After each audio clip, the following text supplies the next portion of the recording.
భార్గవ కళ్యాణ్ గారు నమస్తే. నమస్తే, జై శ్రీరామ్. ఏ ఇంటర్వ్యూకి వెళ్ళినా కూడా అవతల వ్యక్తిని యాంకర్ ఆర్ జర్నలిస్ట్ అక్కడ ఎవరు ఉంటే వారిని భయపట్టియాలే అనే ఉన్న పనిగా పెట్టుకొని ఇంటర్వ్యూకి పోతారా? గుడ్ కాజ్ కోసం ఫైట్ చేస్తున్న భార్గవి కళ్యాణ్ పైన గయ్యాలి అనే ఒక ముద్ర ఎందుకు పడింది అంటారు?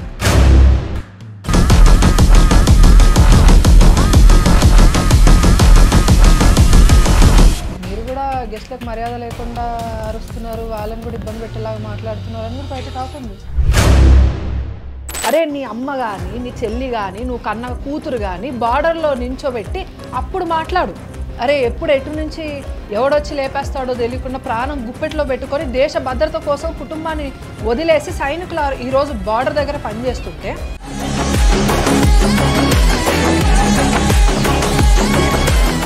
ఒక భారతీయ జనతా పార్టీకి ఒక గుజరాతీ పార్టీ, ఒక గుజరాతీకి చెందిన వ్యక్తులది ఇది అనేది ఒక ముద్ర ఉంది, అది తెలుసా మీకు? సరే, గుజరాత్ గుజరాత్ గుజరాత్ అంటున్నారు. మరి 60 సంవత్సరాలు ఆ గుజరాత్ పేరునే కదా పెట్టుకుంది పక్కన.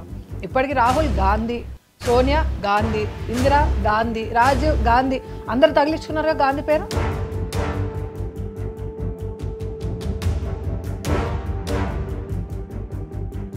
ఇప్పుడు నరేంద్ర మోడీ గారు కావచ్చు, మీ అధిష్టానం కావచ్చు, బండి సంజయ్ని అధ్యక్ష పదవి నుంచి తొలగించింది కాంగ్రెస్ పార్టీ అధికారంలోకి రావాలనేనా?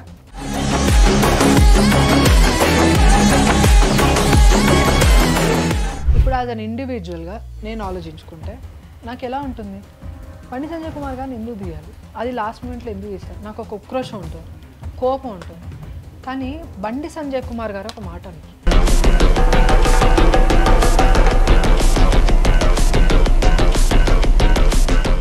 ఈ భారతదేశం మొత్తం హిందూ దేశంగానే ఉండాలనేదే బీజేపీ ఎజెండానా? ముస్లింస్కి ముస్లిం దేశం కావాలన్నారు. మరి ఇక్కడ ఉన్న ముస్లింలు అందరూ అటు వెళ్ళిపోవాలి కదా. అక్కడ అందరికీ ఒకే అభిప్రాయం ఉండదు కదా. ఎవరికి ఉండాలి? అందరికీ ఉండదు. ఎందరికి ఉండాలి? 90% ముస్లింస్ లకు వేరు పడాలని ఉన్నది, మిగతా 10% వాళ్ళకి ఈ దేశాన్ని కూడా మళ్ళీ ముస్లిం దేశంగా మార్చాలనే ఎజెండా ఉంది.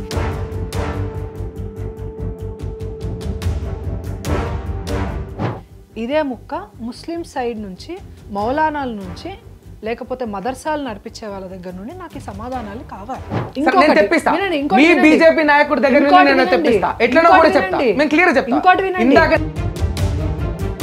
Okay, if you challenge in that way నేను కూడా చూసుకోగలుగుతాను. ఓకే, నమస్తే, నేను మీ సింహాద్రి. Welcome to Hit TV. ప్రస్తుతం మనతోటి పరిచయం అక్కర్లేని యువ నాయకురాలు అయితే ఉన్నారు. మరి వెల్కమ్ చేద్దాం.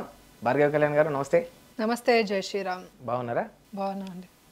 ఫైర్ తగ్గిందా ఏమైనా ఈ మధ్యలో అని అనిపిస్తుందా? డౌట్ వచ్చింది. No, it's like that. ఏ ఇంటర్వ్యూకి వెళ్ళినా కూడా అవతల వ్యక్తిని యాంకర్ ఆర్ జర్నలిస్ట్ అక్కడ ఎవరు ఉంటే వారిని భయపట్టియాలే అనే ఉన్న పనిగా పెట్టుకొని ఇంటర్వ్యూకి పోతారా? అలా ఏం లేదండి, నథింగ్ లైక్ దట్. ఎందుకు ఇప్పుడు నేను రాగానే మిమ్మల్ని నేను భయపెట్టానా? అంటే ఇంటర్వ్యూ స్టార్ట్ అయిన తర్వాత ఏమంటారు, రాక్షస్ మొహం వేసుకొని వచ్చాను.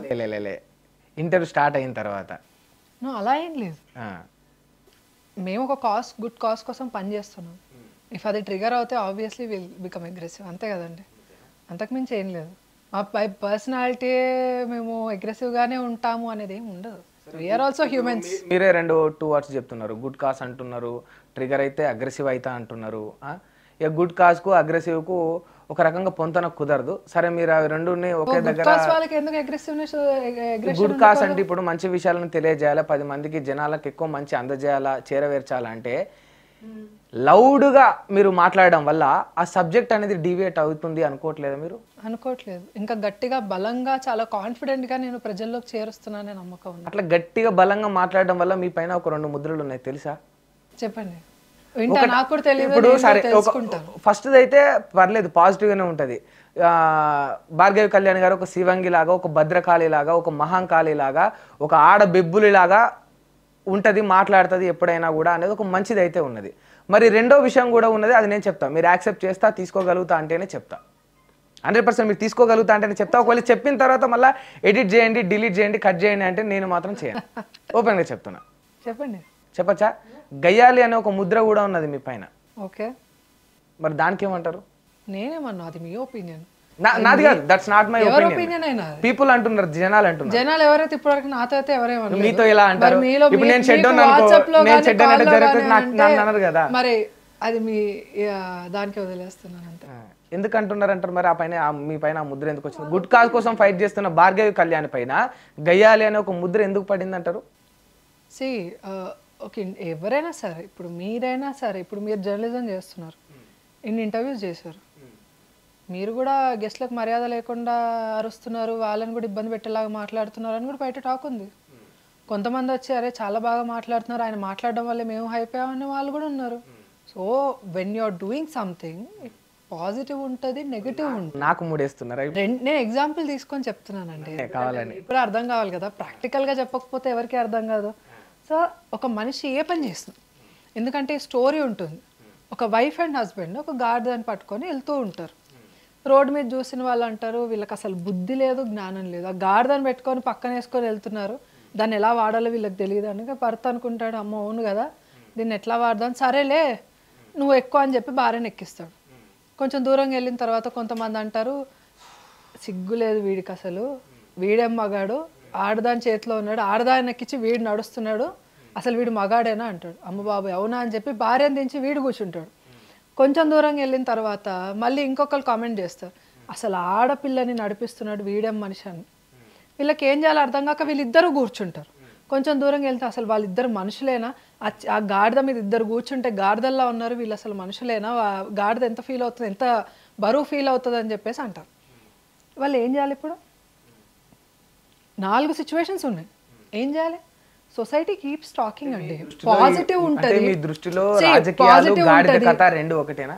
అది గాడిద కథ రెండు ఒకటి కాదు. మీరు బాగా అంటే జర్నలిజంలో చాలా ఏమంటారు దీన్ని, దేన్ని పట్టుకొని లాగాలనే దాంట్లో మీరు పిహెచ్డీ చేసి ఉండొచ్చు. బట్ నేను ఒక ఎగ్జాంపుల్గా మాత్రమే చెప్తున్నాను.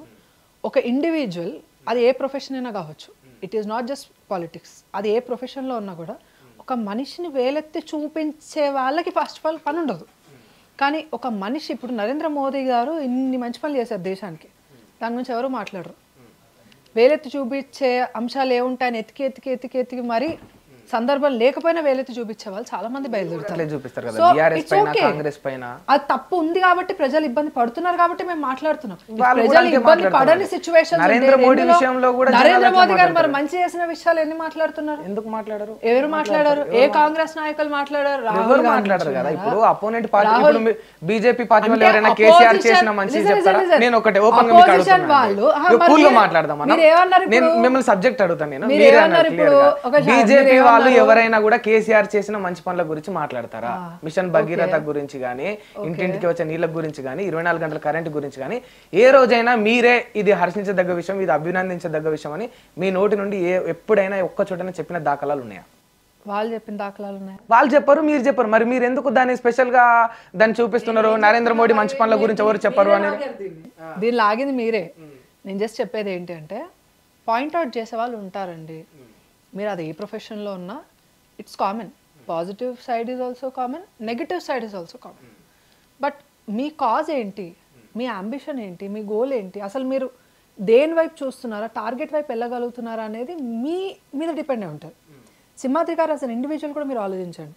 ఇప్పుడు నేను ఏదో బీజేపీ నుంచి వచ్చాను కాబట్టి ఇప్పుడు మీరు ఏదో నన్ను ఏదో క్వశ్చన్లు అడిగేసి ఏదో చేసాలి అలా ఫీల్ అవ్వకండి.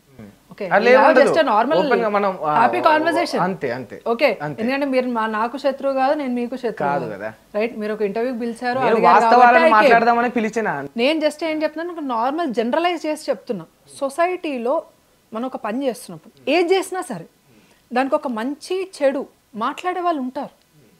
అది లేకుండా సమాజం ఉండదు అంటున్నాను నేను. ఇప్పుడు నన్ను శివంగి అని పిలిచిన వాళ్ళు ఎంతమంది ఉన్నారో, సైకో అని పిలిచిన వాళ్ళు ఉంటారు.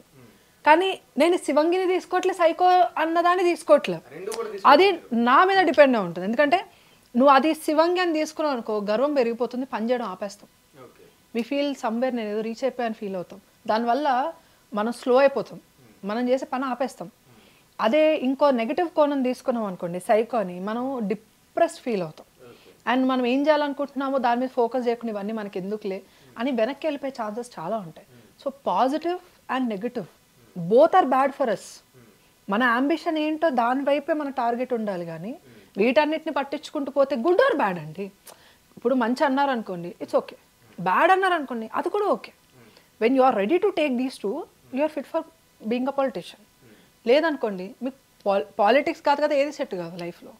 సో మీరు ఇందాక నన్ను అన్నారు కదా, మిమ్మల్ని ఇలా కూడా అంటున్నారు, మీరు ఫీల్ అవ్వకండి, నేను కట్ చేయమంటే నేను కట్ చేయను. ఏదైనా అనుకోనివ్వండి, నాకు మంచి కాస్ ఉంది, నాకు బీజేపీ మీద ఒక అభిమానం ఉంది, వాళ్ళు చేసే పనుల మీద ఒక ఆదరణ ఉంది, దేశం ఎంత మంచిగా అభివృద్ధి చేస్తున్నారు, ఇవన్నీ నాకు తెలుసు. నేను చెప్పాలనుకుంటున్నా 10 మందికి నా గొంతు ద్వారా చెప్తున్నాను. ఐఎమ్ డూయింగ్ మై వర్క్, అంతే, అంతకు మించి ఏం లేదు. నేను దీన్ని ఇంతకు మించి గొప్పగాను చూడట్లేదు, ఇంతకు మించి నీచంగాను చూడట్లేదు. This is my work, I'm doing, అంతే.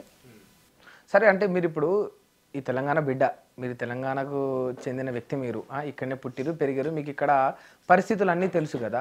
మరి ఇన్ని తెలిసిన మీకు కేవలం సెంట్రల్లో ఉన్న భారతీయ జనతా పార్టీ ఎందుకు కనిపించింది? అంటే ఇక్కడ ఉన్న స్టేట్లో ఉన్న టీఆర్ఎస్ పార్టీ ఎందుకు కనిపించలేదు, కాంగ్రెస్ పార్టీ ఎందుకు కనిపించలేదు? Bhargavi Kalyani why only choose BJP party అంటే ఏం చెప్తారు? బీజేపీని చూస్ చేసుకోవడానికి అంటే తెలంగాణలో ఉన్నాం కాబట్టి తెలంగాణలో ఉన్న పార్టీస్నే సపోర్ట్ చేయాలి. కాంగ్రెస్ పార్టీ తెలంగాణ పార్టీ మాత్రమే కాదు, అది కూడా మీరు అంటున్నారు కదా, కాంగ్రెస్ కూడా మెన్షన్ చేసిన, అయ్యుండి నేను కాంగ్రెస్ కూడా మెన్షన్ చేసిన, సెంట్రల్ లో ఉన్న బీజేపీ అని స్టార్ట్ కాంగ్రెస్ చేశారు, కూడా మెన్షన్ చేసిన, మీకు ఇక్కడ కనిపించలేదు కదా, బీజేపీ అని స్టార్ట్ చేశారు. మళ్ళీ ఇప్పుడు స్టేట్ లో గవర్నమెంట్ ఉంది కాబట్టి కాంగ్రెస్ అని వెళ్ళారు.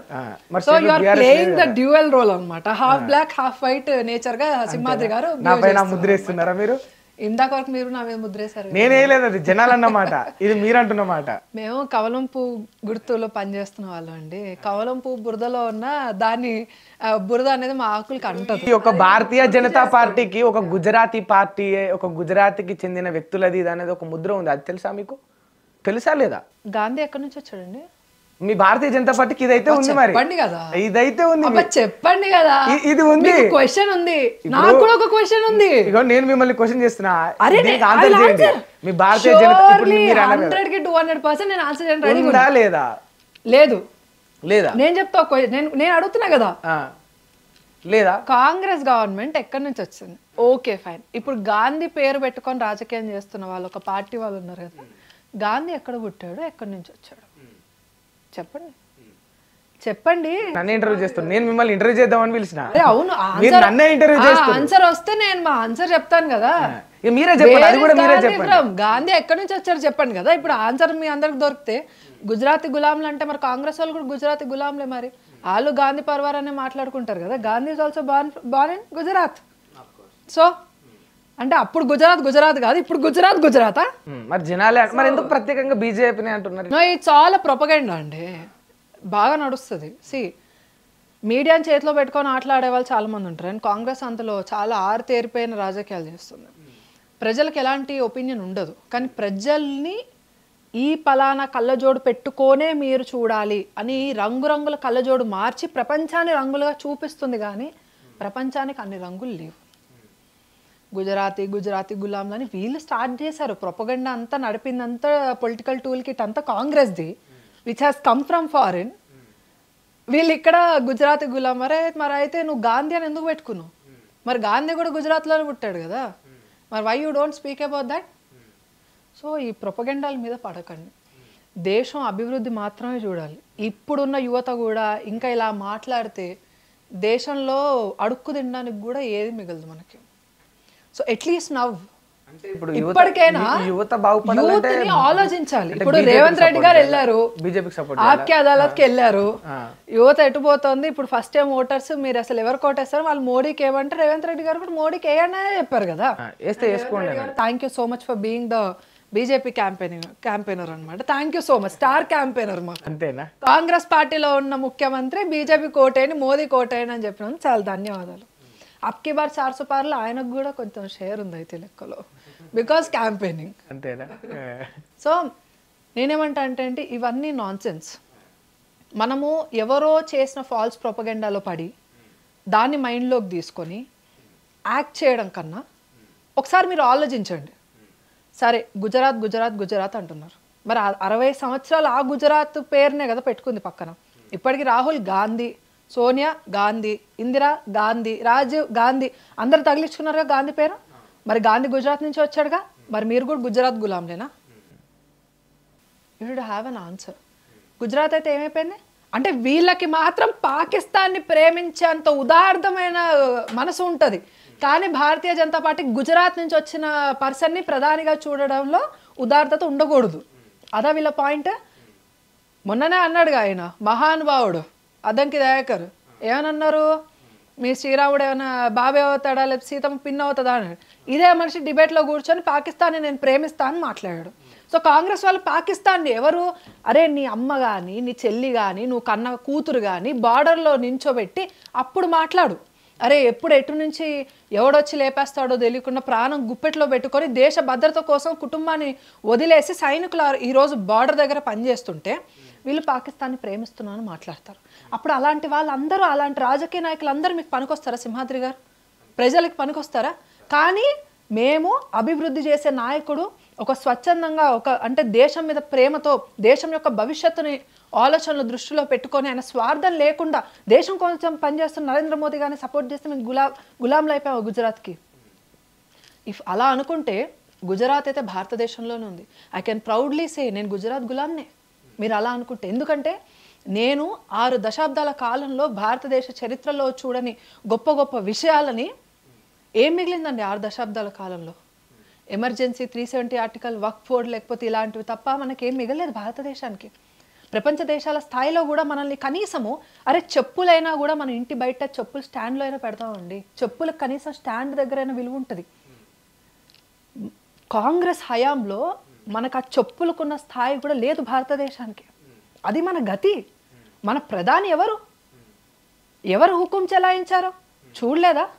ద మోస్ట్ పవర్లెస్ ప్రైమ్ మినిస్టర్ని ఎన్నుకొని ఎవడి చేతిలో తాళం ఉంది, ఎవడు బొమ్మగా ఉన్నాడు చూడట్లేదా దేశం? ఈరోజు ఒక్కడు నించొని దేశాన్ని కాదు ప్రపంచ దేశాలని శాసిస్తున్నారు. ఈరోజు మన ధర్మాన్ని ప్రపంచ దేశాలకి వ్యాపించేలా చేశారు. దుబాయ్లో గుడి నిర్మాణం జరిగింది. ఈరోజు భారతదేశం యొక్క కీర్తి ఎంత ఎంత దూరం వరకు వెళ్ళింది. 5th ఫ్రెజైల్ ఫైల్లో ఉండేవాళ్ళం మనం. అంటే లాస్ట్ అంటే అనగదొక్కబడిన దేశాలలో ఎకనామీలో ద వర్స్ట్ కండిషన్స్లో ఉన్న దేశాలలో 5th పొజిషన్లో ఉన్న వాళ్ళం. ఈరోజు top most economies of the వరల్డ్లో 5th పొజిషన్లో ఉన్నాం. Narendra Modi says next term మీరు నాకు అవకాశం ఇస్తే 3rd లార్జెస్ట్ ఎకానమీలోకి తీసుకొని వస్తా అని. This is the target of BJP. This is what we have to see అండి. మనము దేశాన్ని చూసే విధానం ఇలా ఉండాలి. కానీ వాళ్ళు గెలవడానికి ప్రతి పొలిటికల్ పార్టీ ఒక ఎజెండాని సెట్ చేసుకునే వస్తుంది. It is not BRS Congress BJP ఇంకోటా కాదు. అన్ని ప్రతి పార్టీకి ఒక ఎజెండా ఉంటుంది. కానీ బీజేపీ ఎజెండా ఏంటి? బీజేపీ ఎజెండా ఏంటి చెప్పండి? ఫ్యూచర్ ఆఫ్ భారత్ మన చేతిలో దేశం యొక్క భవిష్యత్తు ఇది చూడాలండి సమాజం. నరేంద్ర మోడీ గారు ప్రైమ్ మినిస్టర్ అవడం వల్ల ఈ 6 దశాబ్దాలలో ఏం జరిగినది ఆయన కేవలం ఈ యొక్క 10 ఏళ్లలో మొత్తం మార్చేసిండు. మన భారతదేశం యొక్క ఎకనామీని పెంచిండు, ప్రపంచ దేశాలతో పోటీ పడే విధంగా అంటున్నారు కదా. సరే, గతంలో కాంగ్రెస్ ఉన్నప్పుడు ఇది జరగలేదు, బీజేపీలో జరిగింది. నిజంగా మన ఎకానమీ పెరిగి ఉంటే ఎంతమంది పేదవాళ్ళ యొక్క బ్రతుకులు ఈ దేశంలో మారినాయి? ఎందుకు మారలేదు? ఎవరి మారినాయి? మీరు పావర్టీ ఇండెక్స్ చూసారా? బిలో పావర్టీ లైన్లో ఎంత జనాభా ఉండేది భారతదేశంలో 2014 కన్నా ముందు, ఇప్పుడు ఎంత ఉంది? మీరు సెన్సస్ చూసారా? జీడిపి గ్రోత్ చూసారా? అన్ఎడ్యుకేటెడ్ రేట్ ఎంత ఉంది 2014 కన్నా ముందు, ఇప్పుడు ఎంత ఉంది చూసారా? హెల్త్ కండిషన్స్ ఎలా ఉన్నాయి అంతకుముందు ఇప్పుడు చూసారా? ఎంతమంది ఏమంటారు, ఈవెన్ జెండర్ రేషియోస్ కూడా చూసారా? చెక్ చేయండి. 2014 నరేంద్ర మోదీ గారు ప్రమాణ స్వీకారం చేసి కుర్చీ ఎక్కక ముందు నిమిషం వరకు భారతదేశం యొక్క పరిస్థితి ఏంటి? ఈరోజు 3వసారి ప్రధానిగా సక్సెస్ఫుల్గా నరేంద్ర మోదీ గారు కుర్చీ ఎక్కబోయే ముందు పరిస్థితి ఏంటి దేశాంది? మనం ఏ స్థాయిలో ఉన్నాం, ఇప్పుడు ఏ స్థాయికి ఎదిగాం? మీరు చెక్ చేసుకొని you come with the census. అంటే యు సే దట్ అప్పుడు మీరు చెప్పండి కేవలము నష్టాలు ఏమీ లేకుండా అంత అభివృద్ధి డబుల్ డిజిట్ పర్సెంటేజ్ వాళ్ళు డబుల్ డిజిట్ లో ఉండేదండి. మన పావర్టీ బిలో పావర్టీ లైన్ లో ఉన్న పాపులేషన్ డబుల్ డిజిట్ లో ఉంది. ఈరోజు సింగిల్ డిజిట్ కి వచ్చింది. అంటే పేదరికం పోలేదంటారా? డబుల్ డిజిట్ అంటే నాకు ఒకసారి ఆ డబుల్ డిజిట్ ఎంత ఉందో చెప్పండి. 27%. 27%. 2014 అప్పుడు 13.4 అప్రాక్సిమేట్లీ అలా ఉండింది. ఇప్పుడు లెస్ దెన్ 6%. నేను కరెక్ట్ సెన్సెస్తో ఐ విల్ కమ్ బ్యాక్. నా మొబైల్లో కూడా ఉంది, 1 సెకండ్ ఉంటే చూపించండి. నేను రీసెంట్గా దీని గురించి మాట్లాడడం కూడా జరిగింది. బీజేపీ ఏదో ఇప్పుడు మీరు నన్ను అడుగుతున్నారు కదా పేదరికం ఏమైంది మరి ఎన్ని సంవత్సరాలు అది ఇది అని మాట్లాడుతున్నాను. 6 దశాబ్దాల కాలం పాటు కాంగ్రెస్ వాళ్ళు పరిపాలన చేశారు. వాళ్ళకి శ్వేతపత్రం విడుదల చేసే ధైర్యం ఉందా? ఎంపీ ఎలక్షన్స్ అయ్యాయి కదా, దానికన్నా ముందు 6 దశాబ్దాల పరిపాలన ఎక్కడ, 10 సంవత్సరాలు అంటే 1 దశాబ్ద పరిపాలన ఎక్కడండి? 6 దశాబ్దాల పరిపాలనలో మీరు ఏం చేశారనే శ్వేతపత్రం విడుదల చేయలేకపోయారు. మేము 1 దశాబ్ద కాలంలో మేము ఏం చేసామని నరేంద్ర మోదీ గారు శ్వేతపత్ర.com అని ఒక వెబ్సైట్ని తీసుకొని వచ్చి, మీరు ఏ స్టేట్లో ఉన్నారో, ఏ పార్లమెంట్లో ఉన్నారో, ఆ కాన్స్టిట్యున్సీకి సంబంధించి మీరు అక్కడ ఎంటర్ చేస్తే డీటెయిల్స్, ఏ పథకం కింద ఎంతమంది లబ్ధిదారులు ఉన్నారు, ఎంత ఫండింగ్ వచ్చింది స్టేట్కి అని ఓవరాల్ దేశం మొత్తంలో కూడా ఆయన శ్వేతపత్రం రిలీజ్ చేశారు. 10 సంవత్సరాల్లో దేశం కోసం మేము చేసింది ఇది, మాకు ఇంకోసారి అవకాశం ఇస్తే దేశం కోసం మేము ఇవి చేస్తామని ముందుకు వచ్చారు నరేంద్ర మోదీ గారు. కాంగ్రెస్ వాళ్ళ మేనిఫెస్టోలో ఏముంది? ముస్లిమ్స్కి అవిస్తాము, ముస్లిమ్స్కే ప్రథమ హక్కు ఉంటుంది, వక్ఫ్ బోర్డుని ఎవరు కదపలేరు, యూసీసీ అమలు చేయము, ఇవి ఉన్నాయి. 370ని మళ్ళీ తీసుకొని వస్తాము. ఏంటివన్నీ? ఎవరు వెనక్కి వెళ్తున్నారు, ఎవరు దేశాన్ని ముందుకు తీసుకొని వెళ్తున్నారు? ఈ డిఫరెన్సెస్ మనం చూసుకోవాల్సిన అవసరం లేదు. ముందుకే తీసుకొస్తే ఎందుకు మీ పైన ఒక కుల మత రాజకీయాలు చేస్తుంది భారతీయ జనతా పార్టీ అనే ముద్ర పడింది? మత రాజకీయాలు మేము చేస్తున్నామా? ఓకే, ఆన్ వాట్ బేసిస్ కొంచెం చెప్తారా నాకు? ముస్లింల పైన, రిజర్వేషన్ల పైన, హిందువుల పైన. ఏం రిజర్వేషన్ల గురించి అండి? ముస్లిం రిజర్వేషన్ల గురించి అండి. ఇప్పుడు మన అచీవ్మెంట్స్కి సంబంధించి ఇది కొంచెం ఓల్డే, ఇంకా అప్డేటెడ్ నా దగ్గర లేదు. కొంచెం ఒక 6 months బ్యాక్ దే డేటా నేను చెప్తున్నాను. ఓకే, మనకి ఎక్స్పోర్ట్స్ ఎంత ఉండేవండి 2014 కన్నా ముందు? 200 బిలియన్ అంతే. ఇప్పుడు ఎంత ఉన్నాయి? 750+ బిలియన్ ఎక్స్పోర్ట్స్ ఉన్నాయి. మనం ఇంపోర్ట్ చేసుకునే స్టేజ్ నుండి భారతదేశము చాలా దేశాలకి ఎక్స్పోర్ట్ చేసే రేంజ్కి ఎదిగిపోయాము, ఇంక్లూడింగ్ స్వదేశీ వ్యాక్సిన్. మన వ్యాక్సిన్ని కొన్ని దేశాలకి ఫ్రీగా ఇచ్చాము, కొన్ని దేశాలకి మనం ఎక్స్పోర్ట్ చేయగలిగాము. That is our capacity. GDP చూసుకోండి, 2014 కన్నా ముందు ఎంత ఉంది? 1.8 ట్రిలియన్ ఉంది, ఇప్పుడు 3.7 ట్రిలియన్. 10 yearsలో ఎలా సాధ్యమైంది?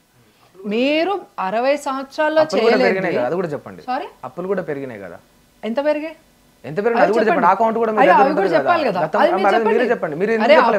మీరే క్లియర్ గా అంటున్నారు కదా. అప్పులు ఎవరి టర్మ్ లో చేశారు? కాంగ్రెస్ టర్మ్ లో. ఎలాంటి ఇప్పుడు మీరు జస్ట్ అడగకండి సింహాద్రి గారు, డేటా ఉంటే డేటా మీద తీసుకోవాలనుకుంటున్నాను. మీరు ఎట్లయితే నాకు ఈ డేటా ఇచ్చారో ఆ డేటా కూడా ఇవ్వండి. ఇప్పుడు నేను అభివృద్ధి, మా పార్టీ అభివృద్ధి చేసింది, ఆ బాధ్యత ఉంది ఖచ్చితంగా. మేము తీసుకున్నాం కూడా, బాధ్యత తీసుకున్నాం కాబట్టి కాంగ్రెస్ వాళ్ళు మేము రెడీగా ఉన్నామని మీరే చెప్తున్నప్పుడు అడగండి, శ్వేతపత్రం కాంగ్రెస్ వాళ్ళని అడగండి. కాంగ్రెస్ లీడర్ ఉంటే నేను కాంగ్రెస్ లీడర్ అడుగుతా అండి. ఇక్కడ ఉన్నది మాకు విడుదల చేయమని చెప్పండి. భార్గవి కళ్యాణ్ గారు, భార్గవి కళ్యాణ్ గారిని అడిగే క్వశ్చన్ అడగండి. కాంగ్రెస్ వాళ్ళని శ్వేతపత్రం అడగండి. రెండోది, అప్పుల గురించి మాట్లాడుతున్నారు కదా, దేశం ఎంత అప్పుల్లో ఉంది? ఇప్పుడు మీరు అంటారు అమ్మో దేశం అప్పుల్లో గురికిపోతుంది బీజేపీ. చెప్పండి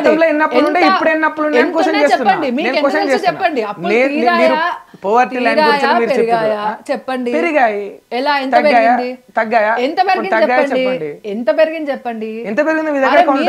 నేను కాదు, మీరు ప్రశ్న అడిగారు కదా, మీ దగ్గర ఎంత క్లారిటీ ఉంది? ఇప్పుడు నేను అంటున్నా అండి, నేను ఇందాక నుంచి మీతో అంటున్నా, నరేంద్ర మోదీ గారు 2014లో ఆయన పిఎం అవ్వకముందు ఉన్న పరిస్థితుల కన్నా ఇప్పుడు ఈ 10 yearsలో పరిస్థితులు చాలా మెరుగుపడ్డాయి. చాలా విషయాల్లో మనం భారతదేశం గ్రోత్ అనేది చూసింది. Because I have one data. నేను వినండి, నేను ఒక డేటా చూసా, నాకు తెలుసు ఓకే ఇంత అభివృద్ధి జరిగింది, so our India is growing. నా దగ్గర ఒక డేటా ఉంది. మీ బాధ ఏంటి? ఒక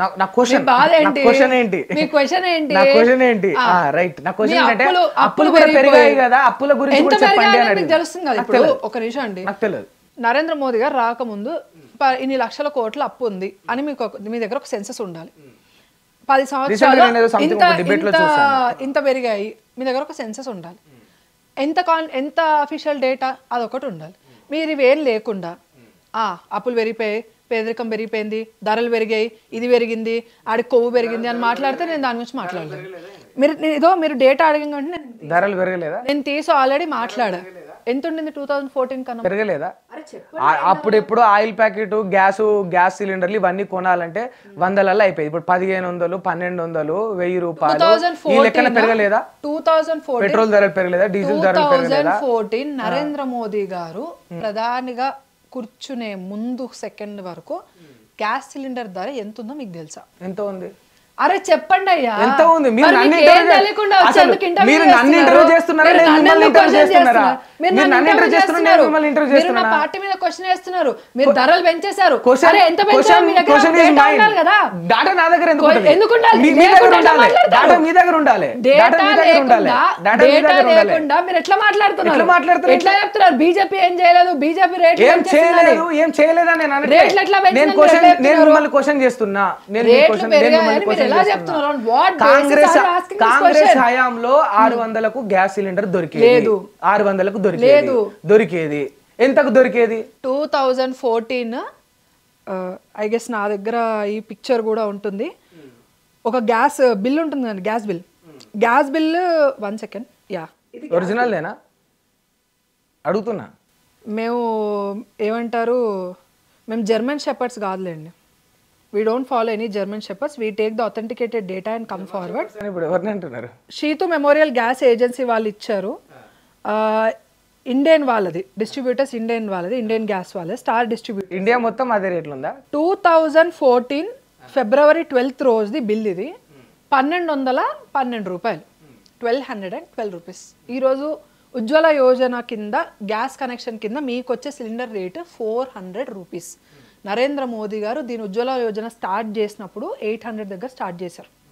ప్రతి కొంచెం కొంచెం కొంచెం కొంచెం ఏం చేశారంటే 600, ఇప్పుడు లాస్ట్ టైం 400కి తగ్గించారు. దీన్ని మళ్ళీ నెక్స్ట్ టర్మ్లో, ఎందుకనంటే మన దేశంలో ఓన్లీ గ్యాస్ ఫ్రీగా ఇచ్చేసేది మొత్తం సంపాదన తీసుకొచ్చి గ్యాస్ సిలిండర్ మీద పెట్టడానికి ఎకానమీ ఉండదు. ఇప్పుడు మనం సంపాదిస్తామండి, 1,00,000 రూపాయలు సంపాదిస్తున్నాం అనుకోండి. నాకు ఐఫోన్ ఇష్టం అని 1,00,000 రూపాయలు పెట్టి ఈరోజు ఐఫోన్ తెచ్చేసుకుంటే నెలంతా నేను ఏం తింటా? కరెంట్ బిల్ ఎక్కడి నుంచి కడతా? నేను రోజు ఆఫీస్కి వెళ్ళి రావాలంటే పెట్రోల్ ఎక్కడి నుంచి కడతా? నా వెహికల్ ఈఎంఐసో లేకపోతే ఇంటి రెంట్ కానీ ఇవన్నీ ఎక్కడి నుంచి కడతా? నాకు బట్టలు కానీ కొనుక్కోవాలంటే ఎలా కొనుక్కుంటా? సో దేశం కూడా అలానే నడుస్తుంది. మనకు ఒక ఇంత అమౌంట్ వస్తుంది ప్రజల నుండి అని అంటే this amount will be divided. సంక్షేమానికి ఎంత ఖర్చు పెట్టాలి, రోడ్ల డెవలప్మెంట్, ఇన్ఫ్రాస్ట్రక్చర్ డెవలప్మెంట్ గురించి ఎంత ఖర్చు పెట్టాలి, ఇట్లా హెల్త్ గురించి మనం ఎంత ఖర్చు పెట్టాలి, ఇది ఒక డివిజన్ అనేది జరుగుతూ ఉంటుంది. అందుకని గ్యాస్ ధరలు ఒకటేసారి తగ్గించలేరు. ఉజ్వల ఫ్రీ కనెక్షన్ అన్నారు కానీ దాని మీద సబ్సిడీ ఇస్తున్నారు. కంప్లీట్లీ 0 రూపీస్తో అది కుదరని పని. ఫస్ట్ 800తో స్టార్ట్ అయింది. ఈరోజు ఉజ్వల గ్యాస్ కనెక్షన్ మీద 400 రూపీస్ సిలిండర్ తీసుకుంటున్నారు. ఈవెన్ మనం ఉజ్వల గ్యాస్ కనెక్షన్ ఉజ్వల గ్యాస్ కనెక్షన్ వాళ్ళు లేని వాళ్ళు కూడా, ఇప్పుడు మేము ఉన్నాం, మాకు కనెక్షన్ లేదు, ఫస్ట్ నా గ్యాస్ బిల్ ఎంత వస్తుంది? Less than 1200. 2014లో ఉన్న దానికన్నా నాకు ఇంకా తక్కువకే వస్తుంది సిలిండర్. ఈ ప్రైసెస్ని ఎట్లా హ్యాండిల్ చేస్తుంది కేంద్ర ప్రభుత్వం? How it is balancing? మీరు అది గమనించాలి. ఏదో గాల్లో మీరు పెంచేశారు, రేట్లు పెరిగిపోయాయి, అవి పెరిగిపోయాయి, ఇవి పెరిగిపోయాయి, పేదరికం పెరిగిపోయింది, నోట్తో చెప్పకండి. మీరే అన్నారు ఎకానమీ పెరిగింది, జీడిపి పెరిగింది అన్నారు కదా. ధరలు పెరగకుండా ఎకానమీ పెరగడం పాసిబులా? పాసిబుల్ అవుతుంది. కొంచెం నాకు ఆ నాలెడ్జ్ లేదు, ఎక్స్ప్లెయిన్ చేయండి నాకు. ఫస్ట్లీ ఎకానమీ దేని మీద బేస్ అయి ఉంటుంది. ఇప్పుడు ఎల్ఐసి ఉందండి, ఒక చిన్న ఎగ్జాంపుల్ తీసుకుందాం. ఎల్ఐసి గవర్నమెంట్ పరిధిలో ఉన్నంత కాలము అది కొంచెం లాస్లోనే నడిచింది. నేను ఎగ్జాక్ట్ నెంబర్స్ నేను తీసుకోలేదు, ఎందుకంటే నా దగ్గర డేటా లేదు. అన్ని సమయంలో ఇట్లా డేటా ఉండదు. కరెక్ట్ నెంబర్స్ గురించి మాట్లాడుతున్నాను నేను. If you want the data I can get it in minutes. Okay, if you challenge in that way నేను కూడా చూసుకోగలుగుతాను. Okay, yeah. సో ఎల్ఐసి ఎప్పుడైతే గవర్నమెంట్ కంట్రోల్లో ఉందో అప్పుడు అది లాస్లో ఉంది. ఎప్పుడైతే దాన్ని ప్రైవేటైజ్ చేశారో పాకిస్తాన్ జీడిపి కన్నా డబుల్ రేట్లో దాని ప్రాఫిట్ గ్రోత్ ఉంది.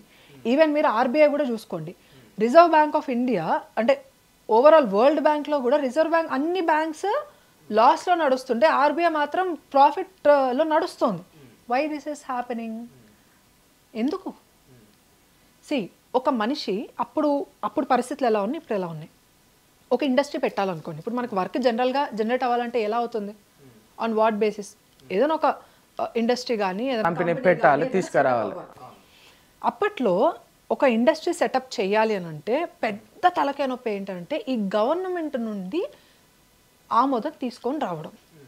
ఈ గవర్నమెంట్ క్లియరెన్సెస్ తీసుకొని రావడానికి దానికి చాలా రూల్స్ని పెట్టేసుకున్నారు.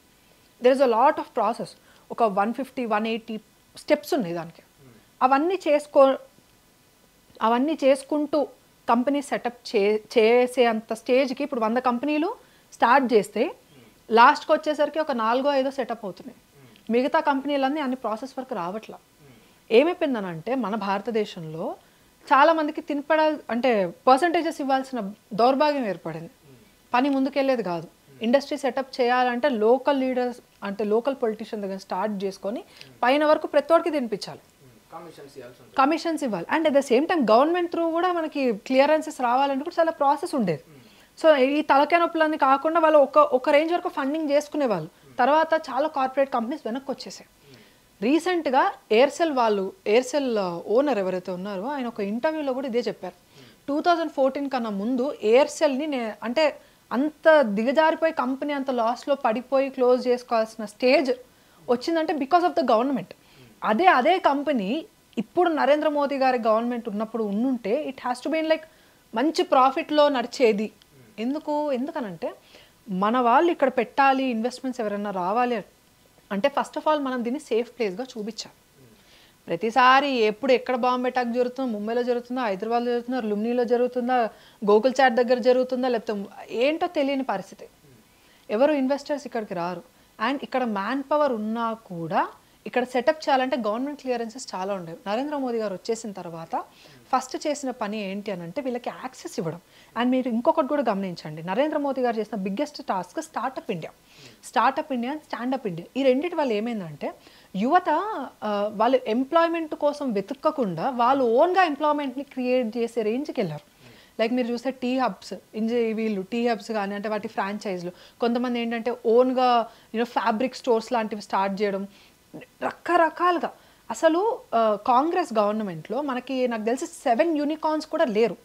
యూనికార్న్స్ అంటే 1 బిలియన్ వాళ్ళ ఎకానమీ దాటాలి. వాళ్ళ కంపెనీ యొక్క వాళ్ళ బిజినెస్ అండ్ ఆల్ 1 బిలియన్ దాటాలి.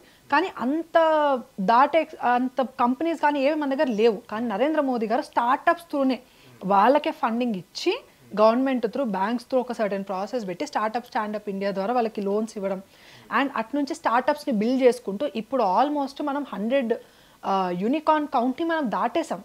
వీళ్ళు ఏం చేస్తున్నారంటే ఇప్పుడు నాకు చాలా కొత్త ఆలోచనలు ఉంటాయి. ఇలా చేస్తే బాగుంటుంది, ఈ పలానా స్టార్టప్. కాంగ్రెస్ హయాంలో మనకు అలాంటి యాక్సెస్ అనేది ఏం లేదు. బీజేపీ ఏం చేస్తుందంటే స్టార్టప్స్ని బాగా ఇంక్రీజ్ చేసింది. అంటే ఎవరు వాళ్ళ ఓన్గా వాళ్ళ ఎంప్లాయ్మెంట్ని క్రియేట్ చేయడం. ఇప్పుడు ఇనీషియల్గా నేను ఒక మంచి డిజైన్ చేయగలుగుతాను, ఓకే, నేను ఒక బొటీక్ లాంటిది నేను ఓపెన్ చేసుకోగలుగుతా. ఇనీషియల్ స్టేజ్లో మనం మ్యాన్ పవర్ని తీసుకోలేం because we can't pay them. కానీ బిజినెస్ పెరిగే కొద్ది ఏం చేస్తాం, మనం రిక్రూట్ చేసుకుంటూ ఉంటాం. అలా బిజినెస్ అనేది ఫ్రాంచైజ్లో ఓపెన్ చేస్తాం. తర్వాత ఏమవుతుంది, బిజినెస్ అనేది ఎక్స్పాండ్ అవుతూ ఉంటుంది. This is the biggest strategy that Narendra Modi has done. అసలు మనకి మాస్క్లు అంటే ఏంటో తెలియదు, శానిటైజర్లు అంటే ఓన్లీ డాక్టర్స్ వీళ్ళే వాడతారు. మనం శానిటైజర్లు ఇంట్లో ఎప్పుడైనా కొన్నామా? నెల సరుకుల్లో శానిటైజర్లు మనం కొన్నామా? కోవిడ్ కన్నా ముందు మనకు తెలియదు. పీపీ కిట్స్ ఎప్పుడైనా ధరించారా?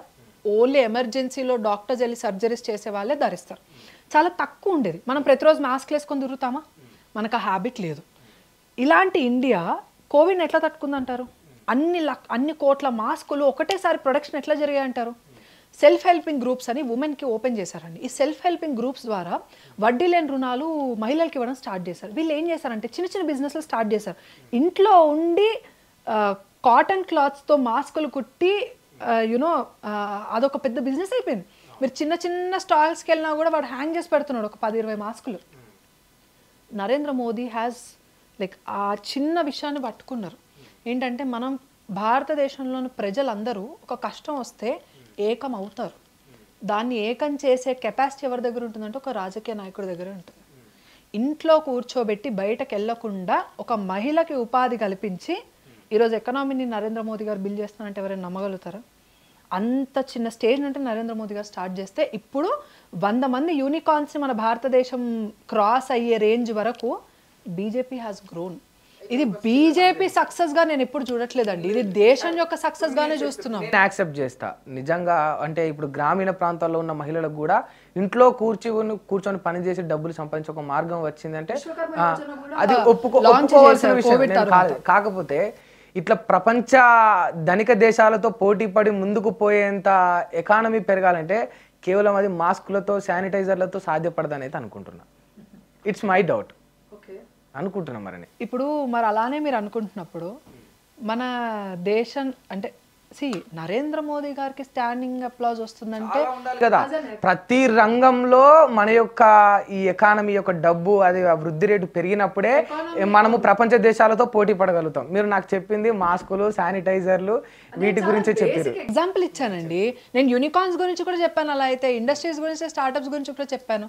I have given a very basic example because అందరికి అర్థమవుతుందని.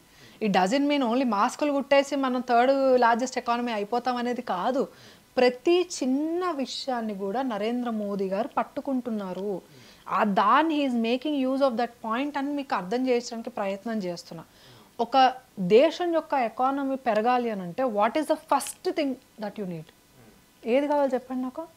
Road infrastructure. ఇప్పుడు రోడ్స్, హైవేస్ కానీ, స్టేట్ హైవేస్, నేషనల్ హైవేస్ కానీ, రీజనల్ హైవేస్ కానీ, రూరల్ వేస్ కానీ ఎంత ఫాస్ట్గా గ్రో అవుతున్నాయి నితిన్ గడ్కరీ గారి మినిస్ట్రీలో.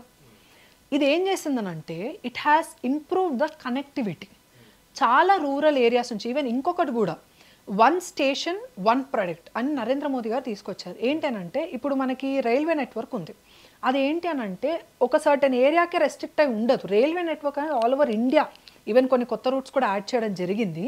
లోకల్గా ఉన్న ప్రోడక్ట్, ఇప్పుడు ఫర్ ఎగ్జాంపుల్ మా ఊరు ఉంది, మా ఊర్లో టమాటాలు చాలా బాగా పండిస్తారు. బట్ నేను ఓన్లీ మా ఊరికి కన్నా ఎక్కువ టమాటాలు మేము పండిస్తున్నాం, కానీ ఎక్కడికి వెళ్ళి సేల్ చేసుకోవాలి? Farmers can go make use of the product. అందుకే ఆయన్ని వోకల్ ఫర్ లోకల్ అనే ఒక నినాదం కూడా ఇచ్చారు. మీ లోకల్గా ఉన్న ప్రొడక్ట్స్ గురించి మీరు ప్రచారం చేయండి.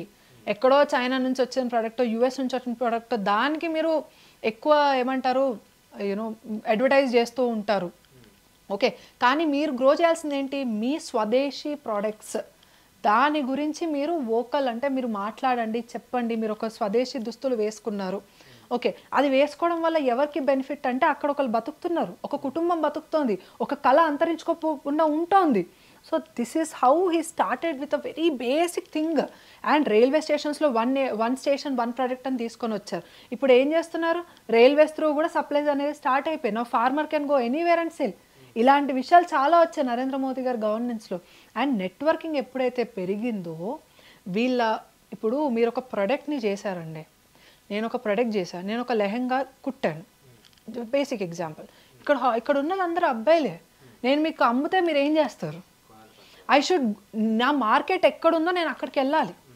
ఓకే, ఇప్పుడు బుక్స్ ఉంది, నేను ఒక స్టేషనరీని పెట్టాలనుకుంటున్నాను, నేను తీసుకొచ్చి ఇండస్ట్రియల్ ఏరియాలో స్టేషనరీ పెడతా అంటే ఇట్స్ ఆఫ్ నో యూస్. ఒక స్కూల్ని ఎత్తుకొని స్కూల్కి ఎదురకుండా నేను పెట్టుకోవాలి. నరేంద్ర మోదీ గారు చేసిన పని అదే. He just work the very minute thing in Bharat. చిన్న చిన్న విషయాల్ని పట్టుకొని ఈరోజు దేశాన్ని ఈ స్టేజ్లో తీసుకొచ్చారు. ఆయన ఆలోచన విధానం ఎక్కడో ఉండదు. He will start from the very initial thing. చాలామంది కాంగ్రెస్ వాళ్ళు కూడా బీజేపీ గవర్నమెంట్ని, నరేంద్ర మోదీ గారిని వేలెత్తి చూపించిన ఒక ఇష్యూ చెప్తాను. నరేంద్ర మోదీ గారు మోర్ దెన్ 11 crore టాయిలెట్స్ కట్టించారు అనేది మేము శ్వేతపత్రంలో విడుదల చేశాం. వేసే టాయిలెట్స్ కట్టిస్తే అది ఎందుకు డెవలప్మెంట్ అయ్యింది? వేస్ట్ ఆఫ్ మనీ, ఇన్ని క్రోర్స్ మీరు ఇందులో వేస్ట్ చేయడం కన్నా ఒక హాస్పిటల్ కట్టేవాళ్ళు అని ఒక ఇష్యూ రేజ్ చేశారు. నరేంద్ర మోదీ గారు టాయిలెట్స్ ఎందుకు కట్టించారని ఫస్ట్ థింగ్, మహిళల వాళ్ళ ఒక ఇండివిజువల్నెస్, అది వాళ్ళని కొంచెం కాపాడుకోవాలి, వాళ్ళ పొలాల్లోకి వెళ్ళడం కరెక్ట్ కాదు, వాళ్ళ శీలం భద్రంగా ఉండాలి అని చెప్పి కట్టించారు. అది ఓకే. అండి, ఇంట్లో మహిళ హెల్దీగా ఉంటే ఫ్యామిలీ అంతా బాగుంటుంది తెలుసా. నరేంద్ర మోదీ గారు ఆ బేసిక్ థింగ్ ఆలోచించారు. ఎప్పుడైతే టాయిలెట్స్ ఉండవో వీళ్ళు బయట మూత్ర విసర్జన లాంటివి చేస్తారు. దాని మీద వాళ్ళ ఇన్సెక్ట్స్ మన ఫుడ్ మీద, ఎందుకంటే మనం మోస్ట్ ఆఫ్ ద టైమ్స్ బయటే తింటాం, బట్ నీట్గా చేస్తాడా చేయడం మన చేతిలో ఉంటుందా? స్ట్రీట్ ఫుడ్స్కి మనం బాగా అలవాటు పడిపోయాం. ఎందుకంటే మన ఎకానమీ అంటే మనం సంపాదించే దాంట్లో మన హైఫై రెస్టారెంట్స్కి వెళ్ళి చేయించుకునే స్టేజ్ లేదు. వెళ్ళినా కూడా అక్కడ కూడా చెప్పలేము, కల్తీలు అవి ఇప్పుడు జరుగుతూనే ఉంది. ఆ ఇన్సెక్ట్స్ వెళ్ళి ఫుడ్ మీద పడితే ఫస్ట్ ఇన్ఫెక్ట్ అయ్యేది ఎవరు? హెల్త్ పాడవుతుంది. ఎప్పుడైతే మనిషి యొక్క హెల్త్ పాడవుతుందో మనం ఏం చేస్తాం? హెల్త్ పాడంగానే ఫస్ట్ ఖర్చు పెట్టేది ఎక్కడికి తీసుకెళ్ళి ఖర్చు పెడతాం? హాస్పిటల్లో ఖర్చు పెడతాం. మనకి హెల్త్ బాగాలేకపోతే ఫస్ట్ మనం పని చేయడం మానేస్తాం. మనం పని చేయడం మానేస్తే ఎకానమీ ఆబ్వియస్లీ డౌన్ అవుతుంది. ఈరోజు టాయిలెట్స్ కట్టించడం వల్ల ఏమైంది, ఏంటి ప్రయోజనం అంటే ఫస్ట్ అండ్ ఫార్మోస్ట్ సిటిజన్స్ యొక్క హెల్త్ని మనం కాపాడగలిగాం. అంటే మనకి అంటువ్యాధులు కానీ డిఫరెంట్ డిజీజెస్, ఆ వేస్ట్ నుంచి మనకి డిజీజెస్ రాకుండా అట్ ద సేమ్ టైం మన చుట్టుపక్కల నీట్గా ఉంచుకోగలిగాం. దీనివల్ల ఏమైంది, ఇన్సెక్ట్స్ తగ్గాయి, మన హెల్త్ అనేది మెరుగుపడింది. మనము ఉద్యోగాలు అంటే లీవ్ తీసుకునే, ఈవెన్ మీరు ఈ సెన్సెస్ కూడా చూడండి, ఒక ఎంప్లాయీ ఒక సంవత్సరానికి తీసుకునే నెంబర్ ఆఫ్ సిక్ లీవ్స్ తగ్గాయి. ఇప్పుడు ఎందుకు తగ్గాయి? రూరల్ ఏరియాస్లో స్పెషల్గా చెప్పాలంటే అక్కడ నుంచే మనకి ఇలాంటి వ్యాధులన్నీ రావడం మొదలవుతూ ఉంటాయి. ఆఫ్ కోర్స్ అక్కడ అందరు కలిసి ఉంటారు. రూరల్ ఏరియాస్లో పక్కింటి వాళ్ళు, ఎదురింటి వాళ్ళు, పిన్ని, బాబాయ్, అత్త, మామ అని పలకరించుకుంటారు. కాబట్టి వాళ్ళు హెల్దీగా లేకపోతే వాళ్ళు ఏం చేస్తారు, సిటీకి వస్తే ఆబ్వియస్లీ మొత్తం స్ప్రెడ్ అవుతూ ఉంటుంది.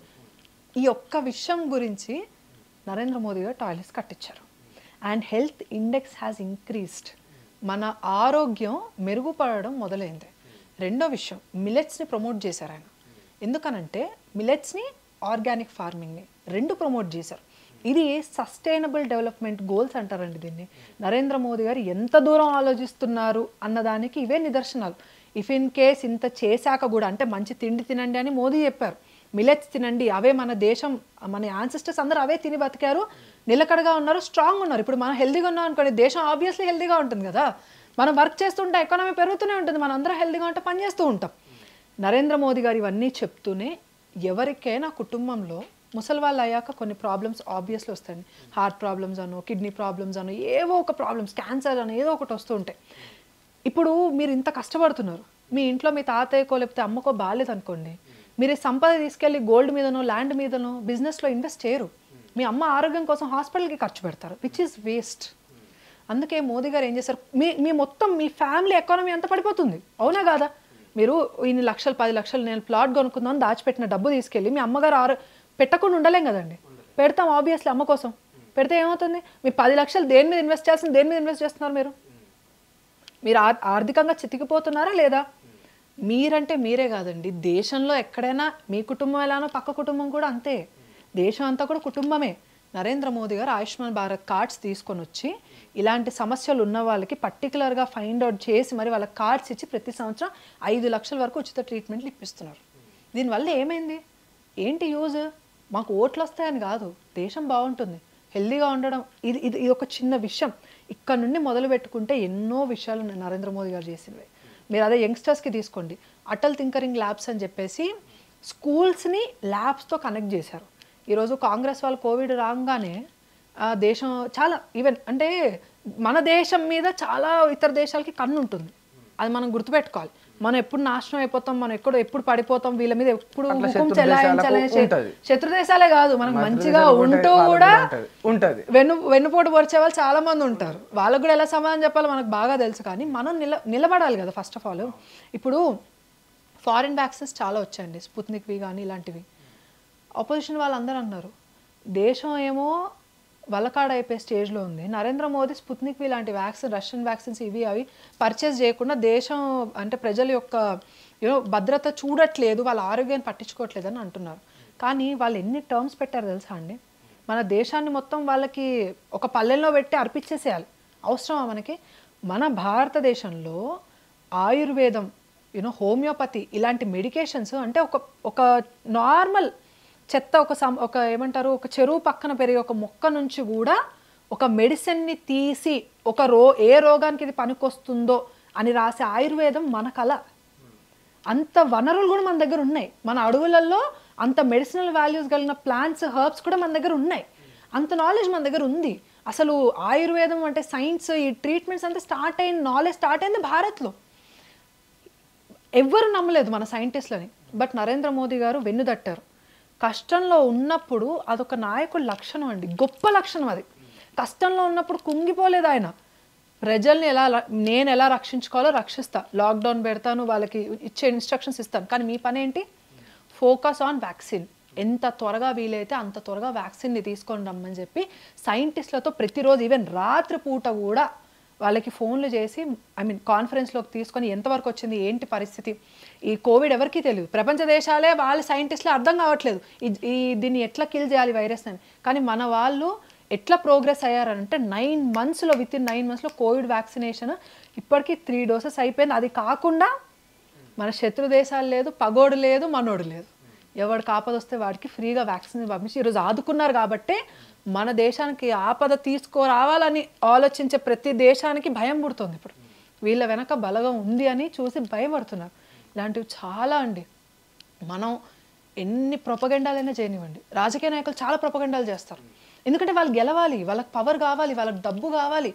ఈరోజు కేటీఆర్ కానీ కేసీఆర్ కానీ లేకపోతే ఏ నాయకులైనా మీరు ఎవరినైనా తీసుకోండి, వాళ్ళు సంపాదించుకుంటారు, బయట ఎక్కడో ఫారిన్లో ఇన్వెస్ట్ చేసుకుంటారు.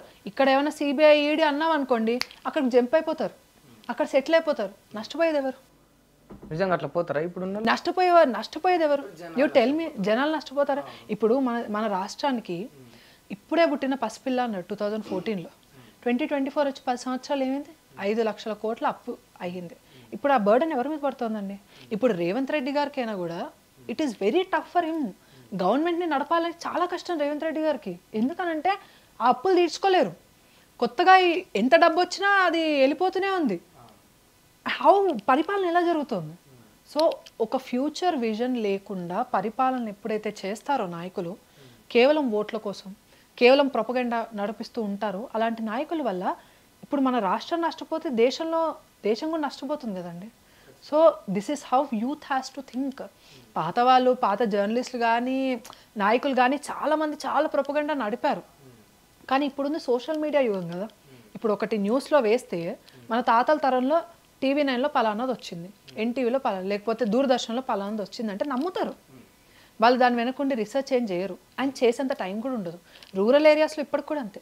ఫోన్ వచ్చాక ఒక విషయం మీ ఛానల్ వాళ్ళే ఏదో వేశారనుకోండి న్యూస్, ఫర్ సపోజ్, అది కరెక్టో కాదో నాకు తెలియదా ఫోన్లో చూసుకుంటే? విత్ ఇన్ నో టైం అది నిజమో అబద్ధమో తెలిసిపోతుంది. Youth has to observe this.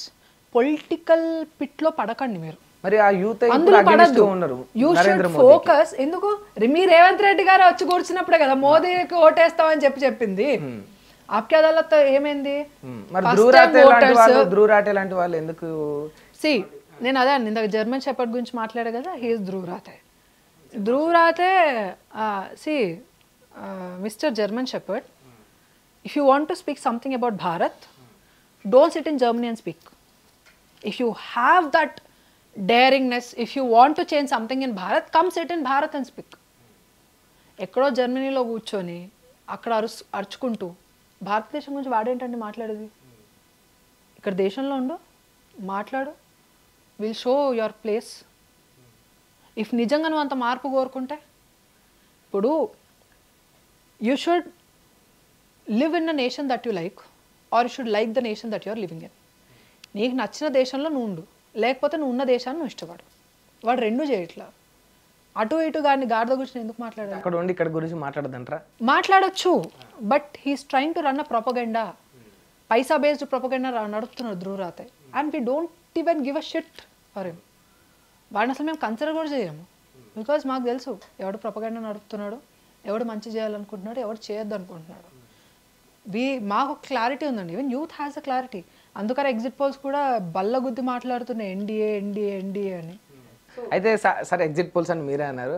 అప్పుడప్పుడు ఎగ్జిట్ పోల్స్ తారుమారు కూడా అవుతాయి. మరి అది చూద్దామండి. Will wait.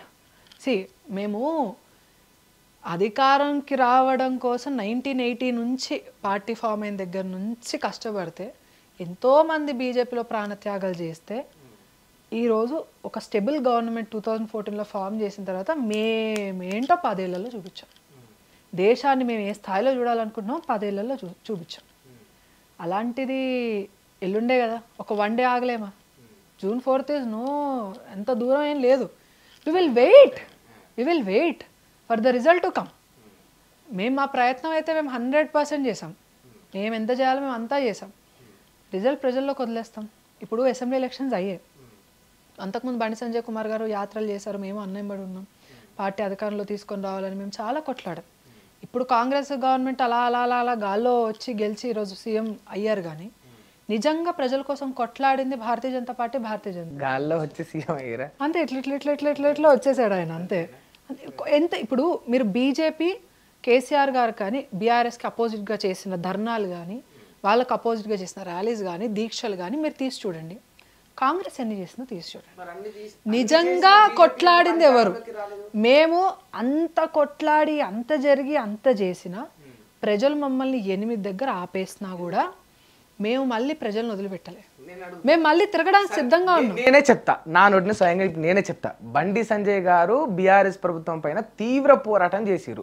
ఎక్కడ సమస్య ఉంటే అక్కడికి వెళ్ళి ధర్నాలు చేయడమా, కొట్లాడమా, ప్రశ్నించడమా చేసిరు. మరి ఇన్ని చేసిన బండి సంజయ్ కానీ భారతీయ జనతా పార్టీ కానీ ఎందుకు ఈ తెలంగాణ రాష్ట్రంలో అధికారంలోకి రాలేకపోయింది? అలా వచ్చిన కాంగ్రెస్ పార్టీ ఎందుకు అధికారంలోకి వచ్చింది? ఇంత పోరాడిన బీజేపీ పార్టీ ఎందుకు రాలేదు? చాలా రీజన్స్ ఉండొచ్చండి. ఇప్పుడు ఒక పొలిటికల్ పార్టీకి గెలవడము, ఓడిపోవడము, దీని వెనుక చాలా రీజన్స్ ఉంటాయి. మెయిన్ రీజన్ ఒక్కటి చెప్పండి మీ మనసులో ఉన్నది. బండి సంజయ్ని అధ్యక్షత పదవి నుంచి వెళ్ళి తొలగించడమే అనేది జనాల్లో ఉన్నది. This is surely one reason. దాన్ని మనం కాదు అని తోసి పక్కన పడడానికి అసలు అది కరెక్టే కాదు. బండి సంజయ్ కుమార్ గారిని తీయడం అనేది బీజేపీలో కూడా ఎవరు యాక్సెప్టెన్స్ లేదు. అయ్యో, బీజేపీలో నో వన్ ఈజ్ యాక్సెప్టింగ్.